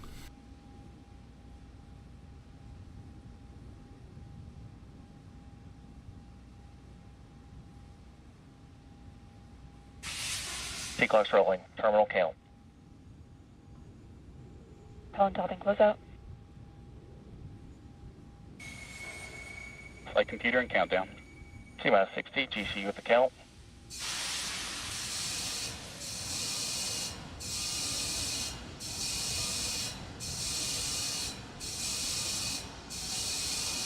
LD, are you go for launch?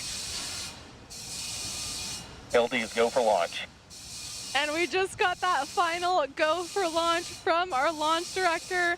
We are now just about... Range green.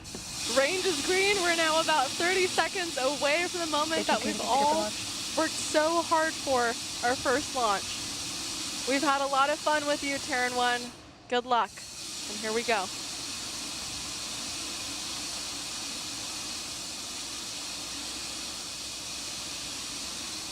Ten, 9, 8, 7, 6, 5, 4, 3, 2, 1.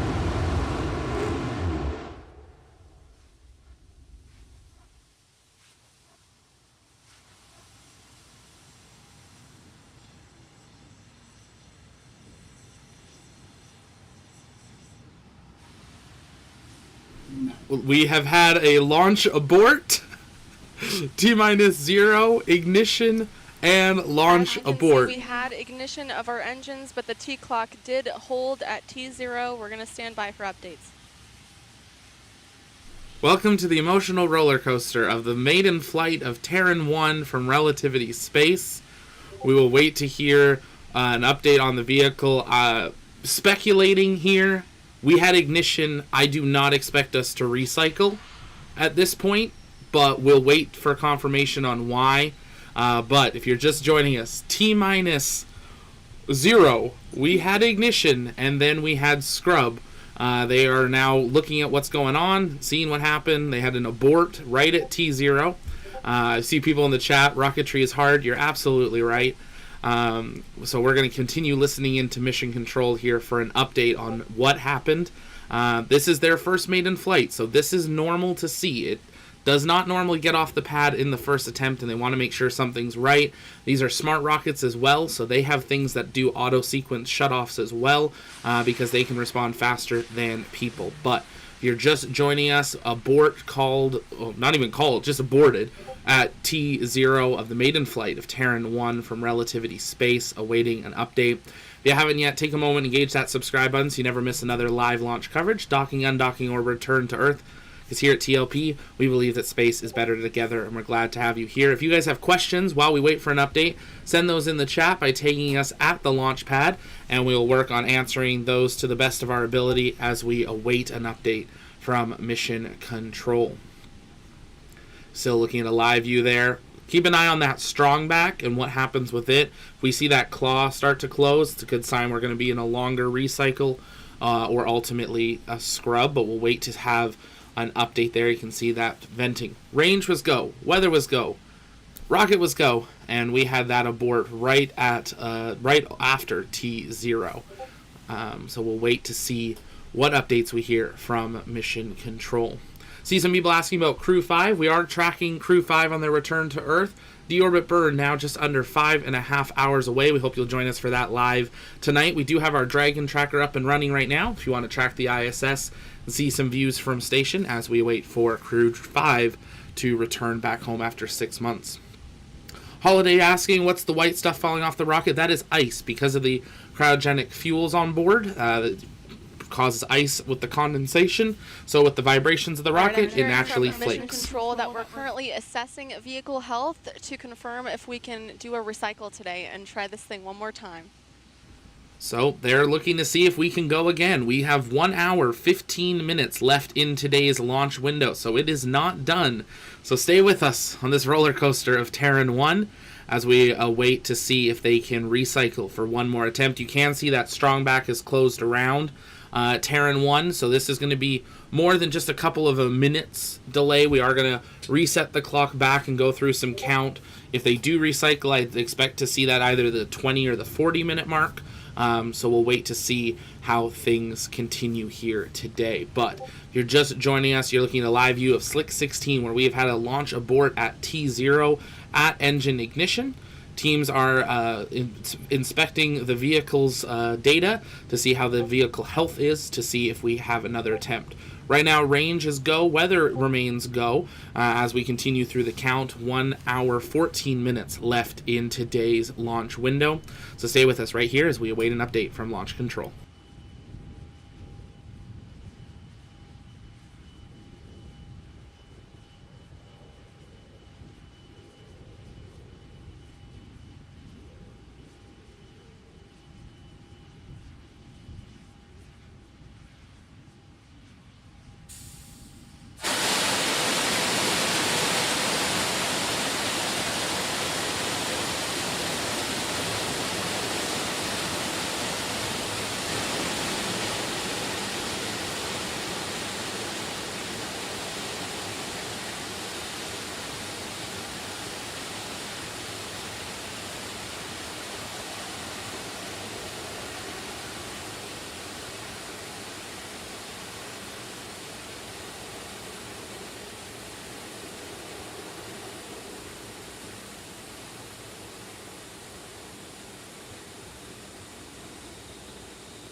Announcement on CountdownNet. This is the LD. We aborted terminal count on a launch commit criteria violation at T-minus 0.5 seconds prior to liftoff. We're safing the vehicle and assessing recycle opportunities.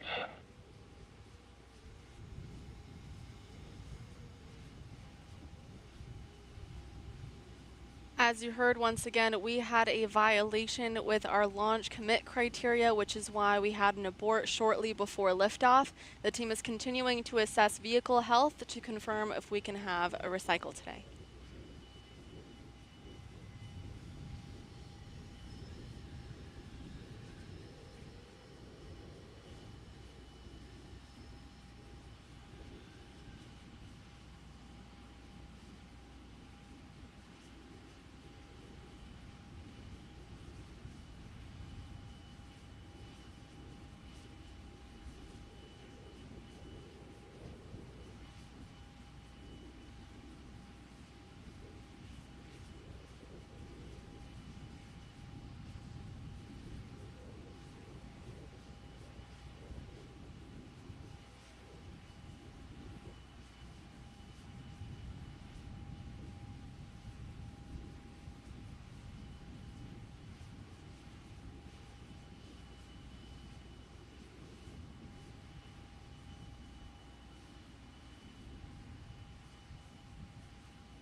As a And- reminder, we're currently at 1450 Eastern Time, and our launch window is open until 1600 Eastern.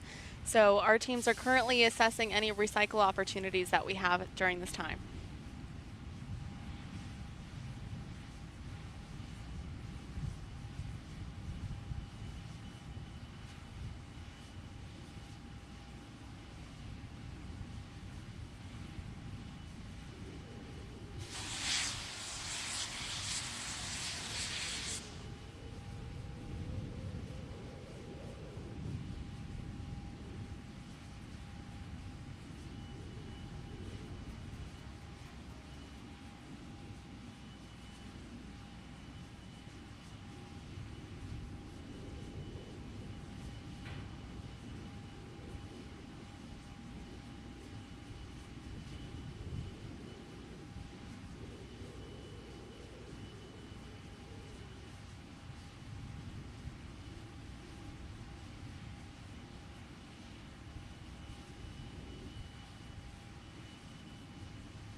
You'll see an occasional cloud coming out of the transporter erector or the black truss structure there.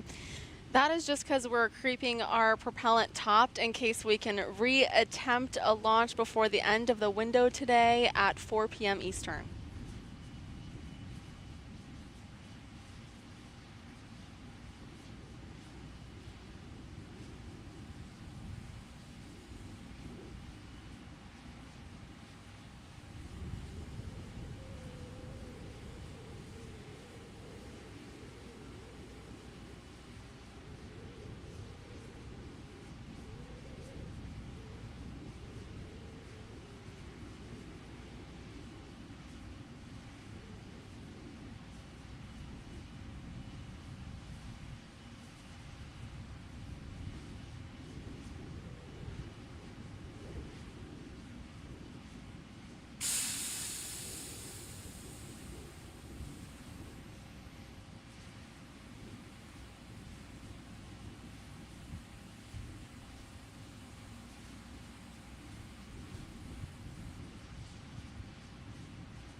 As you can see, the T clock rolled back. We are still working on a recycle, so we'll keep you updated as soon as we have confirmation.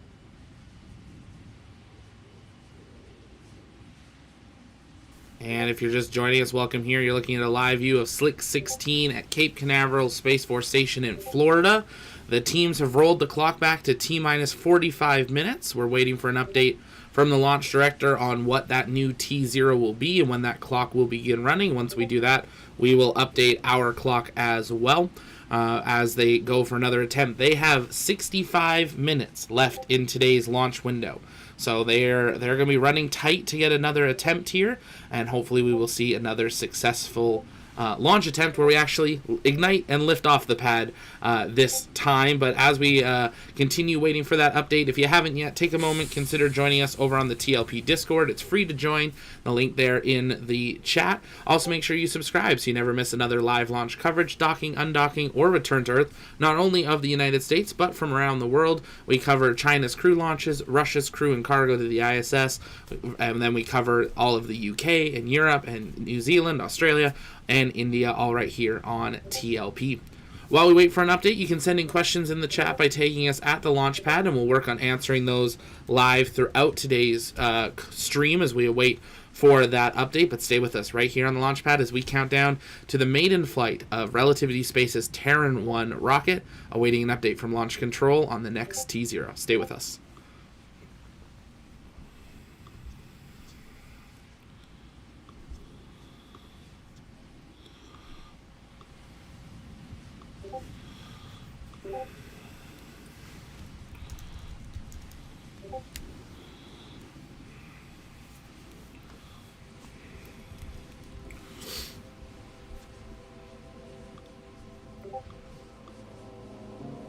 Great job today, Zach. With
The T clock is rolling again, everyone. We just have an updated launch time of 15:55 Eastern.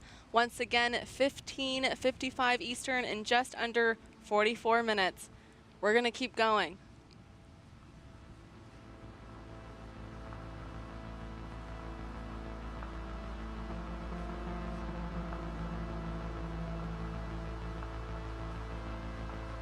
And if you're just joining us, welcome here to the launch pad. You're looking at a live view of Slick 16 at Cape Canaveral Space Force Station, where the weather continues to be go, the range continues to be go, and the clock is running again. We are now T-minus 44 minutes and counting until liftoff of the maiden flight of Terran 1 from Slick 16 at Cape Canaveral, the world's largest 3D printed orbital rocket from Relativity Space. If you're just joining us, we had a launch abort right at T0 not too long ago, and teams have investigated that and have checked that the vehicle has a good health, and they are going to go for one more launch attempt here. They are running this clock right down to the end. If we have any type of hold during this window, they have 5 minutes left in the actual launch window. So this is it, the final run through.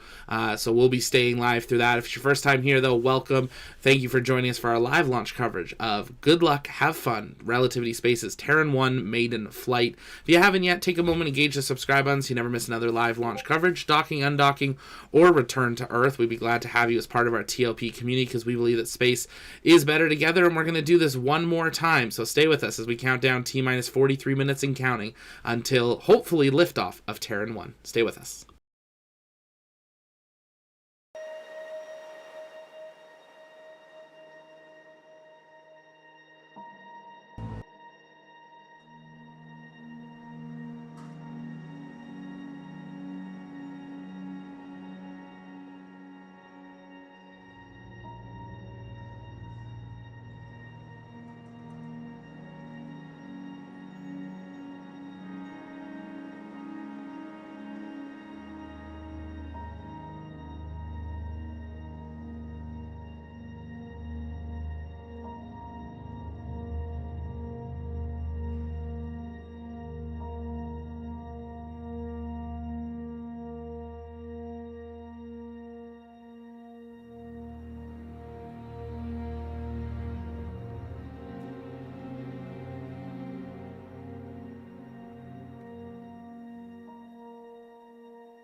And if you're just joining us, we are now seeing that the clocks have held at T-minus 45 again.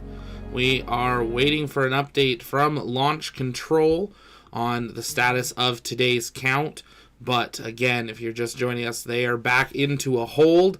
We have 5 minutes that we can be in this hold before we risk losing today's launch window. So, clock is running again. T-minus 44 minutes, 54 seconds, and counting. Welcome again to the roller coaster launch of the maiden flight of Terran 1. We're going to see if we get an update here from launch control on what's happening. It's, I guess, possible that the clock started running early. I mean, we'll see. But the clock is running it again. T-minus 44 minutes, 30 seconds, and counting. We're waiting for an update from them. It's an emotional roller coaster today, but hopefully we get to see a launch. That new T0 would take them... From our engineers Here we in go. mission control, we are updating the T0 time to 1600 Eastern. Once again, that is 1600 Eastern. T-clock is rolling. They are targeting the last second of the launch window. T-minus 44 minutes and counting until hopefully launch of Terran 1. They are recycling the launch attempt there. Engineers have updated it. The launch has been authorized. So 1600 Eastern time, or 43 minutes, 43 seconds from now, the end of today's launch window. We're going to try one more time for Terran 1's rocket to get off the ground. If you guys have questions, you can send those in the chat by tagging us at the launch pad. We'll work on answering a few of those here for the next little bit while we await for today's coverage to continue with Relativity. If it's your first time here, though, welcome. We're glad to have you here. A few other things coming up later today. We've got the launch of Electron. Teams are still monitoring upper-level winds out at Wallop, so stay with us for that. We're excited to have our rocket chaser Sam on site for the launch of Electron. And then later tonight, we have the return of Crew 5, coming back from the International Space Station after 6 months on board. Crew Dragon Endurance undocked from the International Space Station about 12 hours ago. It is just now under 5 hours away from committing to its return, with a deorbit burn bringing it home right around the Tampa landing region, and we are tracking that as well. So going to be really busy day for everything happening in space. 3 different places, 2 rockets and a spacecraft. But we're glad to have you joining us here today. If you guys always want to know what launches are coming up, you can head on over to our website, tlpnetwork.com. That's where our launch calendar is, showing you all the launches from around the world, from China, Russia, US, Europe, everything in between. And you can always follow that along there. But as we are now T-minus 42 minutes, 15 seconds and counting, stay with us right here on the launch pad as we continue to watch Terran 1 try to get off the ground. Stay with us.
tuning in today. We're going to take a moment again to introduce ourselves. My name is Rachelle Aniceto. I am the Chief of Staff for the Vehicle Architecture and Technology team. And I'm Arwa Tazani Kelly, Technical Program Manager for Test and Launch here at Relativity Space. Now, ahead of Terran 1's liftoff, we invited some of the most influential voices in the space industry to curate some questions from you all on Twitter about our journey to launch. We appreciate the time that Michael Sheets, space reporter at CNBC, Eric Berger, senior space editor at Ars Technica, and Tim Dodd, the everyday astronaut, took to answer your questions. Let's take a look.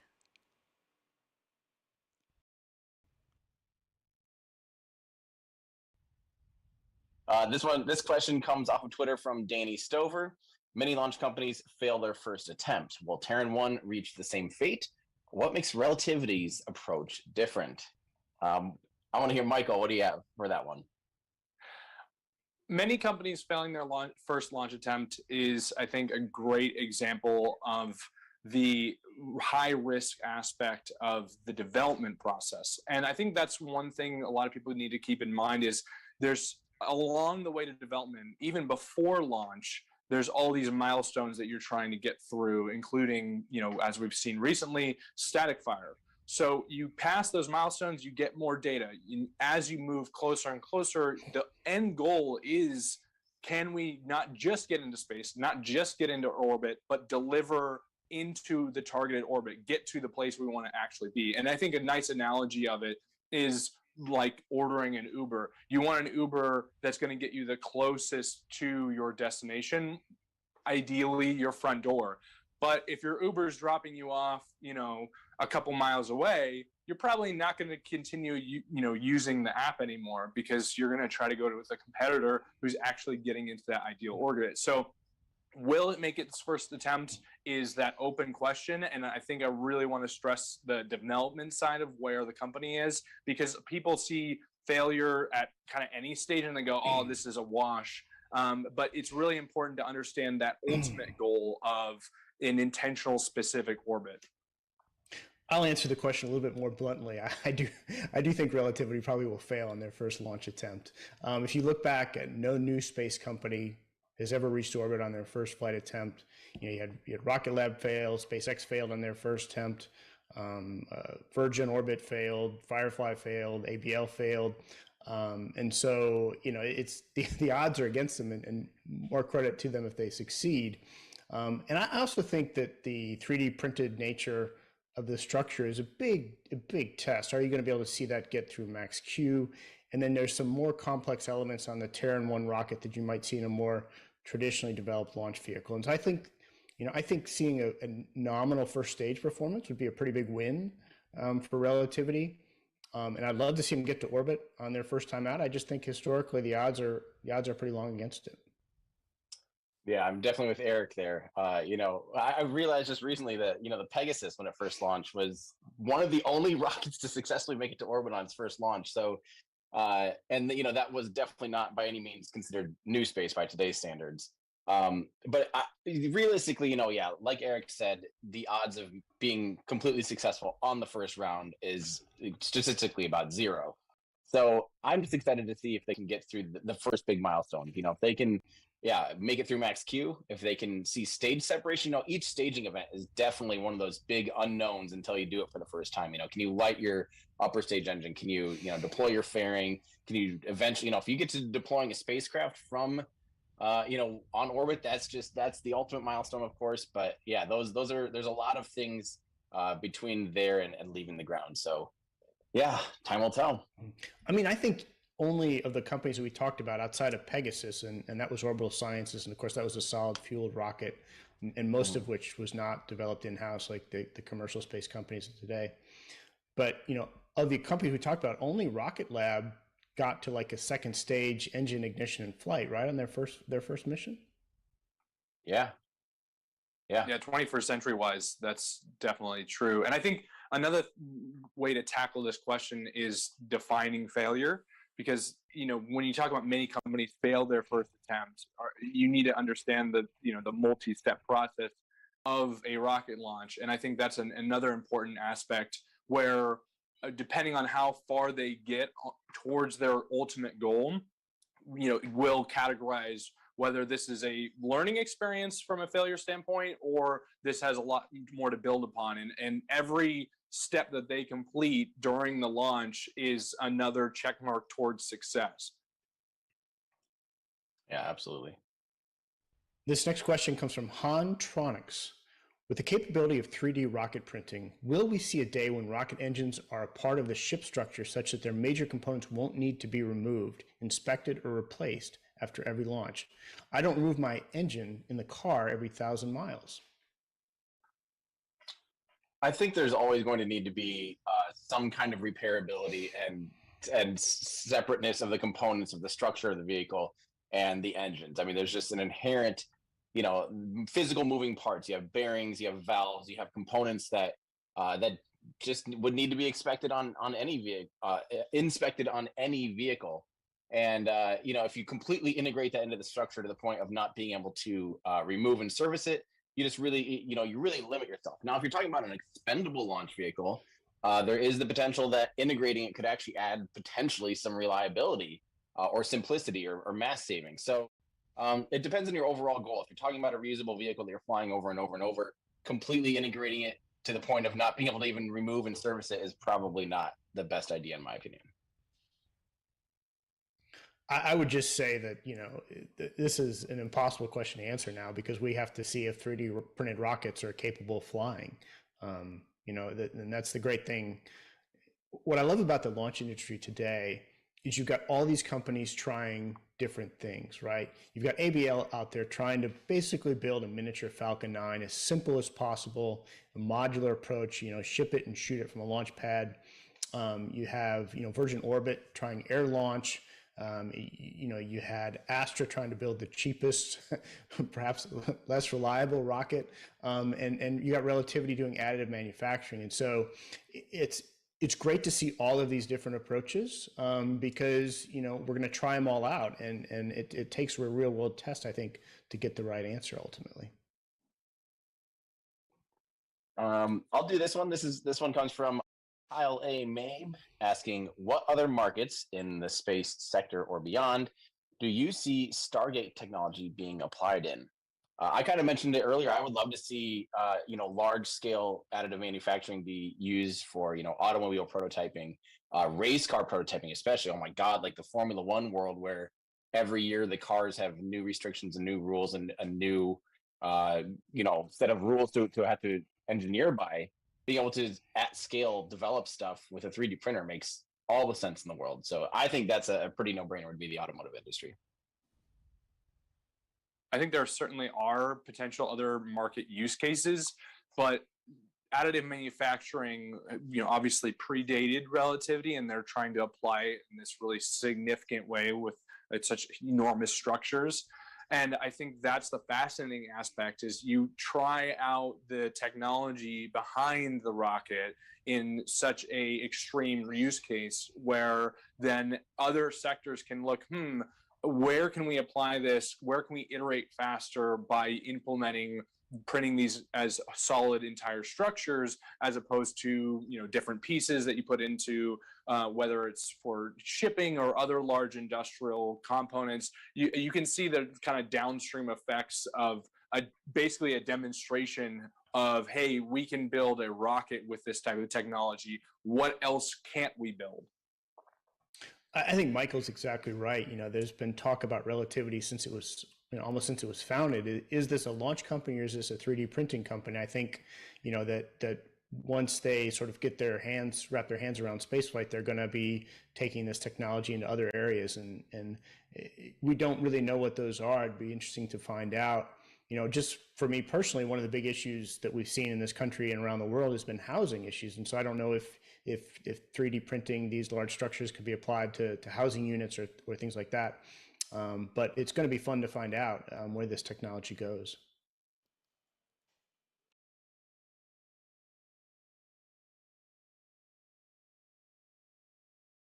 That was a great video answering some of your questions on Twitter. Now we are at T-minus less than 30 minutes from our launch with our updated launch T0 time of 4 o'clock p.m. Eastern. So that is 1600 Eastern. We're currently going to stand by from an update from Mission Control in the next few minutes.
I was muted there. Let's try that again.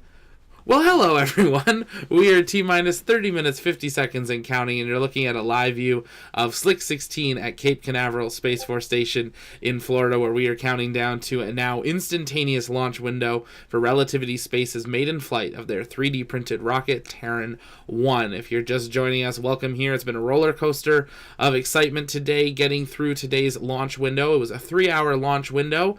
We had a range violation at T-minus 20 minutes.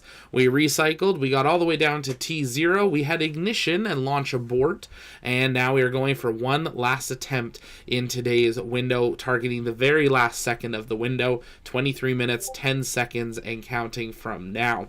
If it's your first time here, though, welcome here at TLP. It's our mission to inform and inspire the explorers of tomorrow, because we believe that space is better together. We're glad to have you joining us here today. You can keep sending in your questions in the chat by tagging us at the launch pad, and we'll work on answering those live throughout today's stream as we count down the final bit of the count. Things are going to start to pick up here right around the 18 to 20 minute mark.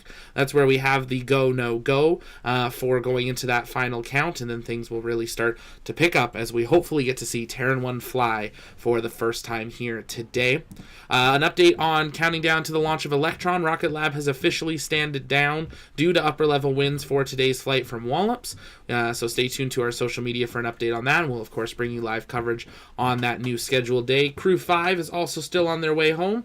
Deorbit burn now just 4.5 hours from now, with splashdown 5.5 hours from now, and we will be live for that as well. But T-minus 22 minutes, 10 seconds and counting, and that's a live view of Slick 16, where the teams are preparing for launch of Terran 1 on its maiden flight. Robert's asking what went wrong with Terran 1. We didn't have an answer exactly on what's done. We might hear something following it, but they're focusing on going for another attempt here today. Their teams reviewed. The vehicle was supposedly in good health, and they're going to try to go for another launch attempt. So we do not have an official answer on what actually happened, on why we had that launch abort right at T0, but they're going for another attempt here today. So if you haven't yet, take a moment, share the stream out, let people know that we're going again, and to jump back on this roller coaster, and we're glad to have you here with us. Keep sending in those questions as we continue through the count. We're expecting this updated go, no go here momentarily, so stay with us as we wait for an update from Launch Control.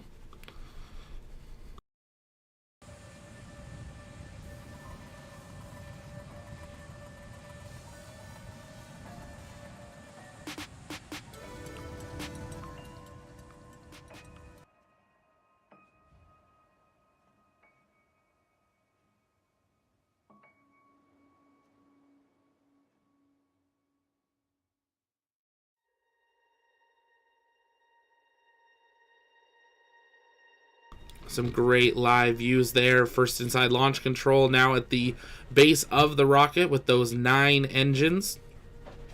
On the bottom of Terran 1, they're preparing for engine chill ahead of today's launch attempt. We should have the go, no go that we went through earlier being conducted here momentarily. There's a live view of the side of the pad.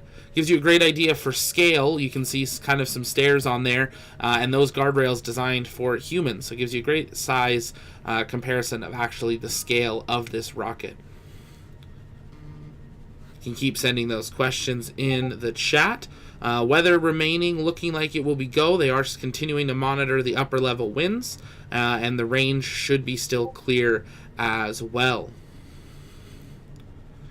You can see there, it looks like the wind maybe calmed down just a little bit. The venting coming from Terran 1 is completely normal. That is part of being filled with cryogenic fuels and continuing. We're going to set up a new poll in the chat here momentarily, where we want to hear from you. Do you think we are going to actually see a launch here today, or do you think we're ending with a scrub? So give us a moment and let us know the answer in the chat.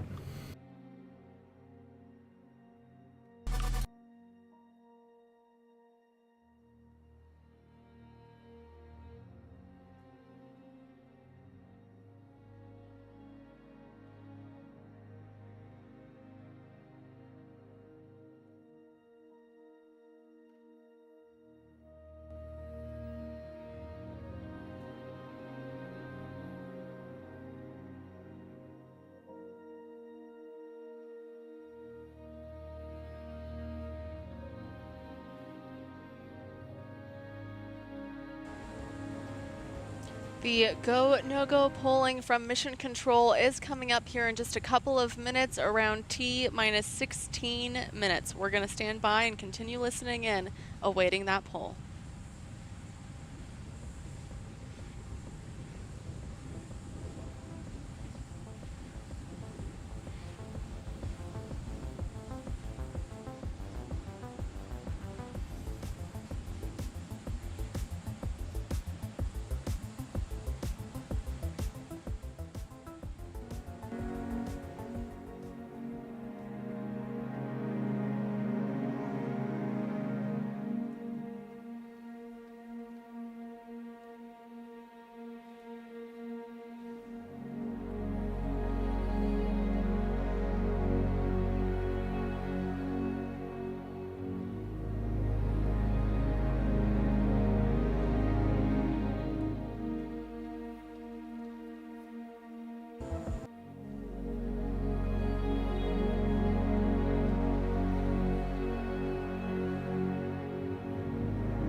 is the go, no-go poll for launch. Please provide concurrence to proceeding to launch operations with go, no-go.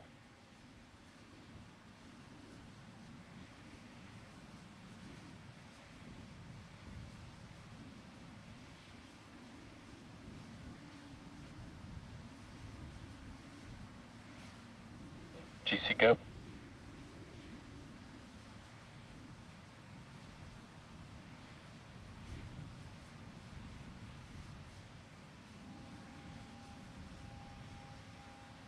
GNC.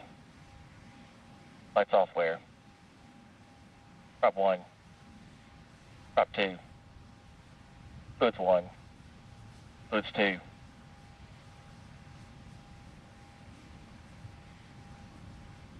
Loads. Rock. Ranges go. OSM. RC.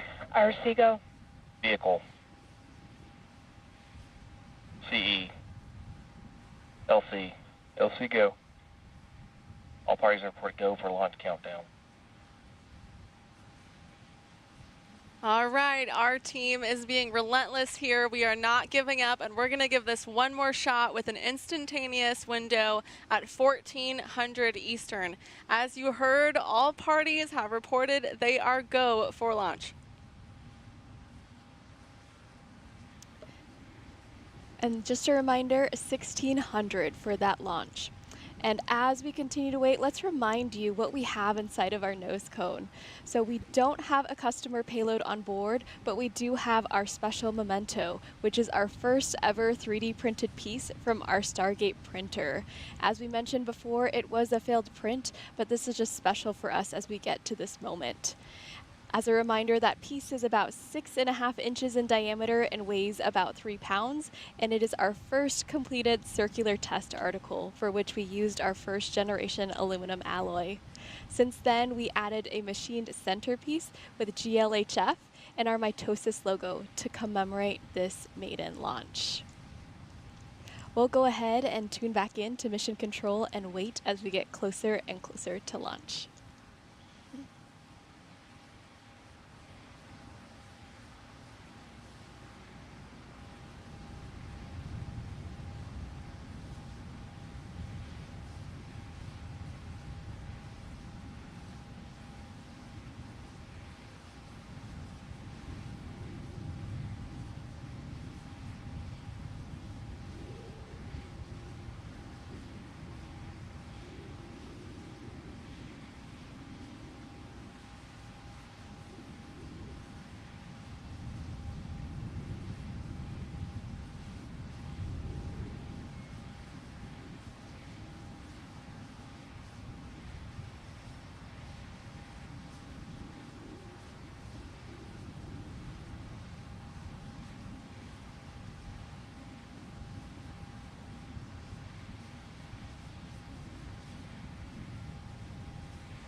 T-minus 10 minutes, countdown sequence has started.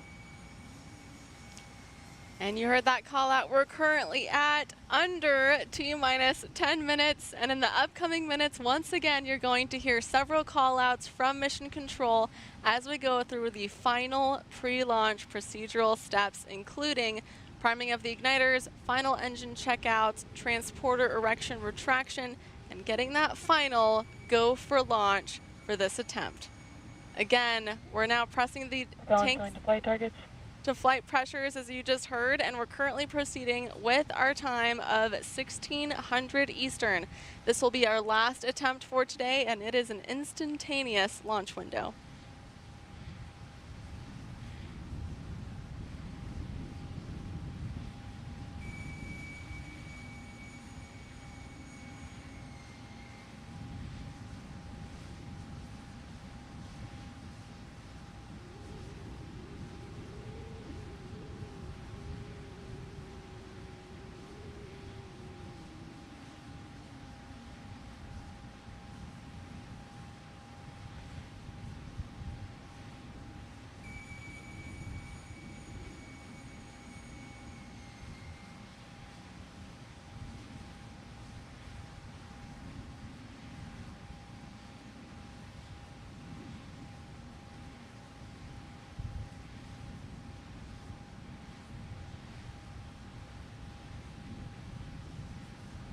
Stage 1 will be transitioning to helium shortly.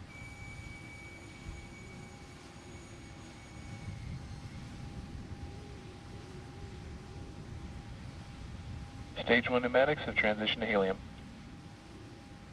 Once again, that means we're pressurizing the propellant tanks to flight pressures with helium. And as a reminder, during flight, we'll be pressurizing using autogenous pressurization. Tanks are pressing for engine chill.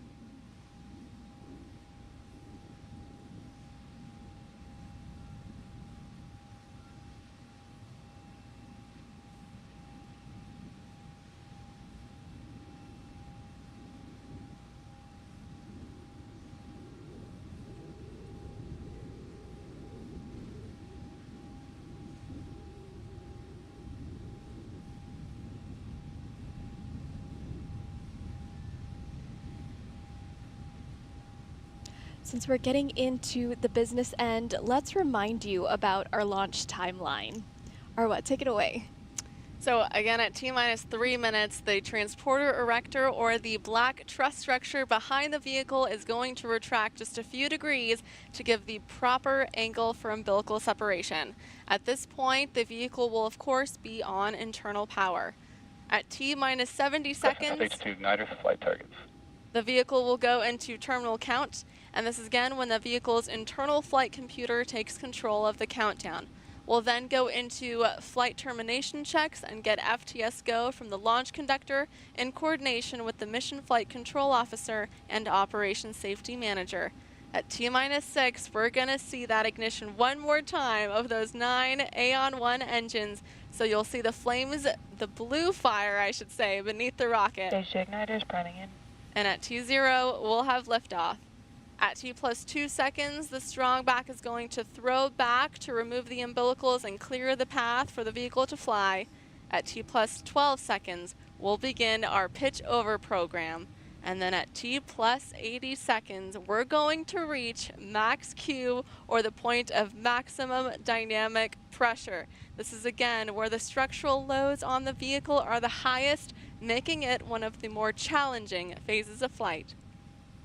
At approximately T plus 160 seconds, we will get to main engine cutoff. That is where the stage 1 engines will shut off, and it will be followed shortly by stage separation and Aeon vacuum engine ignition. Our second stage will burn for a little under 5 minutes.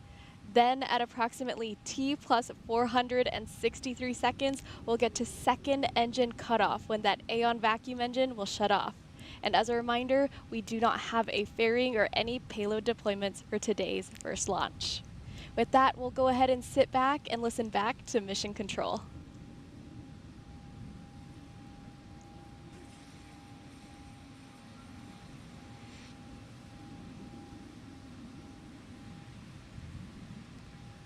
We're currently priming the igniters with gaseous oxygen and gaseous hydrogen. Again, our ignition system uses these propellants flowing across a glow plug.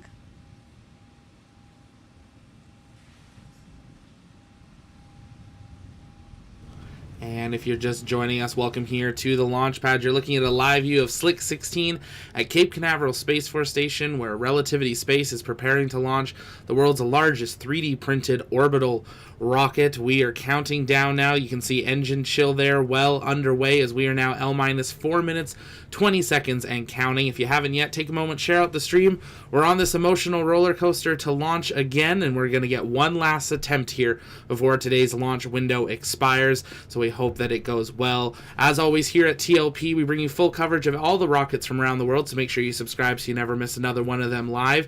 And as always, we do a final go, no go in the chat of our team and our crew and our community. So let's see a go, no go in the chat for today's launch. We're going to listen in now to Mission Control as we count down the final 4 minutes until hopefully liftoff of Terran 1 on its maiden flight. Terran 1, good luck. Have fun. I can retract.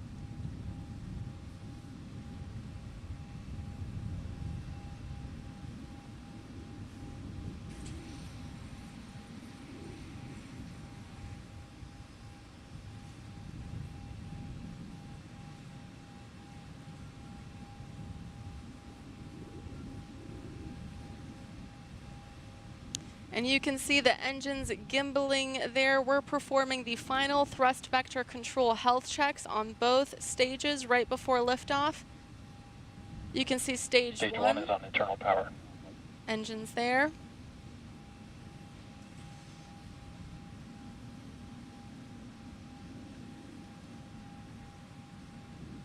Strung back retracting. And now that black truss structure will retract just a few degrees to prepare for umbilical separation. There it goes.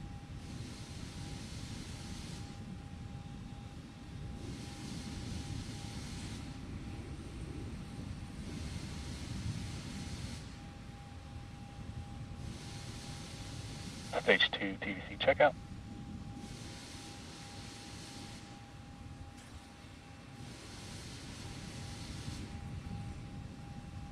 As we approach T-minus 2 minutes, just a reminder, the vehicle you're looking at is 85% 3D printed.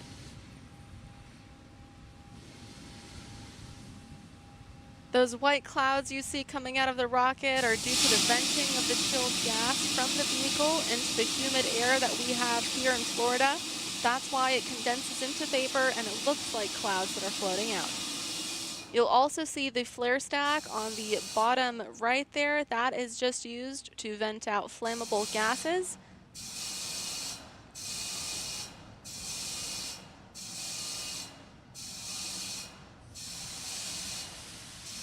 Next up, our range coordinator will ask the range for their final status.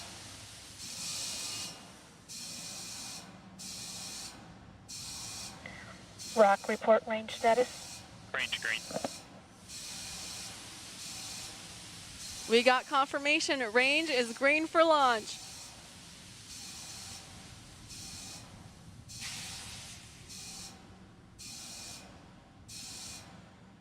Propellant topping closeout.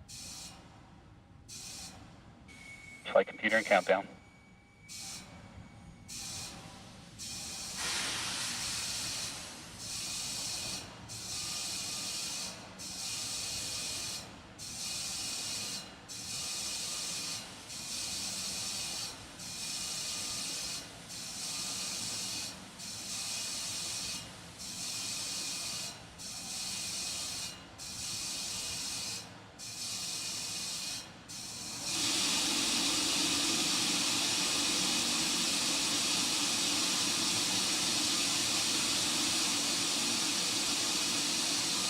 Announcement on countdown, that is the LD. We've had a abort in terminal count. This is a final instantaneous T0 launch window. We are going to be scrubbed for the day. Safing up the vehicle. Thanks for playing. And there you have it. We have had scrub right down to the final count. The team gave it their best, but Terran 1 is staying on the ground for another day. If it's your first time here, make sure you subscribe so you never miss another live launch coverage, docking, undocking, or return to Earth. We've got our Crew 5 return later today. Electron that was launching today has been delayed, but we hope that you will follow along with it. If you want to see upcoming launches, make sure you head to tlpnetwork.com or the link in the chat there. That's where you can see all of our upcoming launches. But we have had a scrub for today's flight. Let's listen in. Shot today, and we had high hopes for sending our Terran 1 off, but we're going to continue to take a measured approach so we can ultimately see this rocket off to max Q and beyond. Once we have an update on the timing of our next launch attempt, we will share that via Twitter at Relativity Space. We hope you will join us again soon to see the world's first 3D printed rocket fly. I am Rachelle Aniceto. And I'm Arwa Tizani Kelly. Thank you. See you next time. And there we have it. They are done for today. There's that launch calendar of upcoming launches. We've got a few of them on the schedule. Cargo Dragon going up on the 14th, and some Chinese launches in between as well. But another incredible attempt by the team at Relativity. Space isn't easy. This is a new rocket. This is a world's first rocket. They want to make sure they do this right. And they ran that clock all the way down to the very final second of today's launch window. But we were so glad that you were able to join us for our live coverage here today. If you haven't yet, hit that subscribe button so you never miss our live coverage. Also, take a moment, consider heading over to our other channel, our Launchpad News. That is where we post all of our TLP news updates as well as our exclusive interviews, and you can follow us along there as well. We're excited to be launching that. If you can subscribe to that as well, do so there. Ryan, thank you so much for your super chat and continued support. You've been here since the very early on days for TLP, and we appreciate you. Thank you to everyone who donated super chats, donations, and memberships. Your support goes to helping us bring you the best possible coverage of everything space. But that is going to do it for us today. Relativity Space, Terran 1, staying on the ground for one more day. We'll tweet out updates once we have them on when the next launch attempt is going to be, and we hope that you will join us for that right here on the Launchpad, because here at TLP, it's our mission to inform and inspire the explorers of tomorrow, because we believe that space is better together. This was our live second launch attempt coverage of Terran 1, and we hope you'll join us for the third. But from now, from TLP HQ, my name's Zach. I'll see you next time. Bye-bye.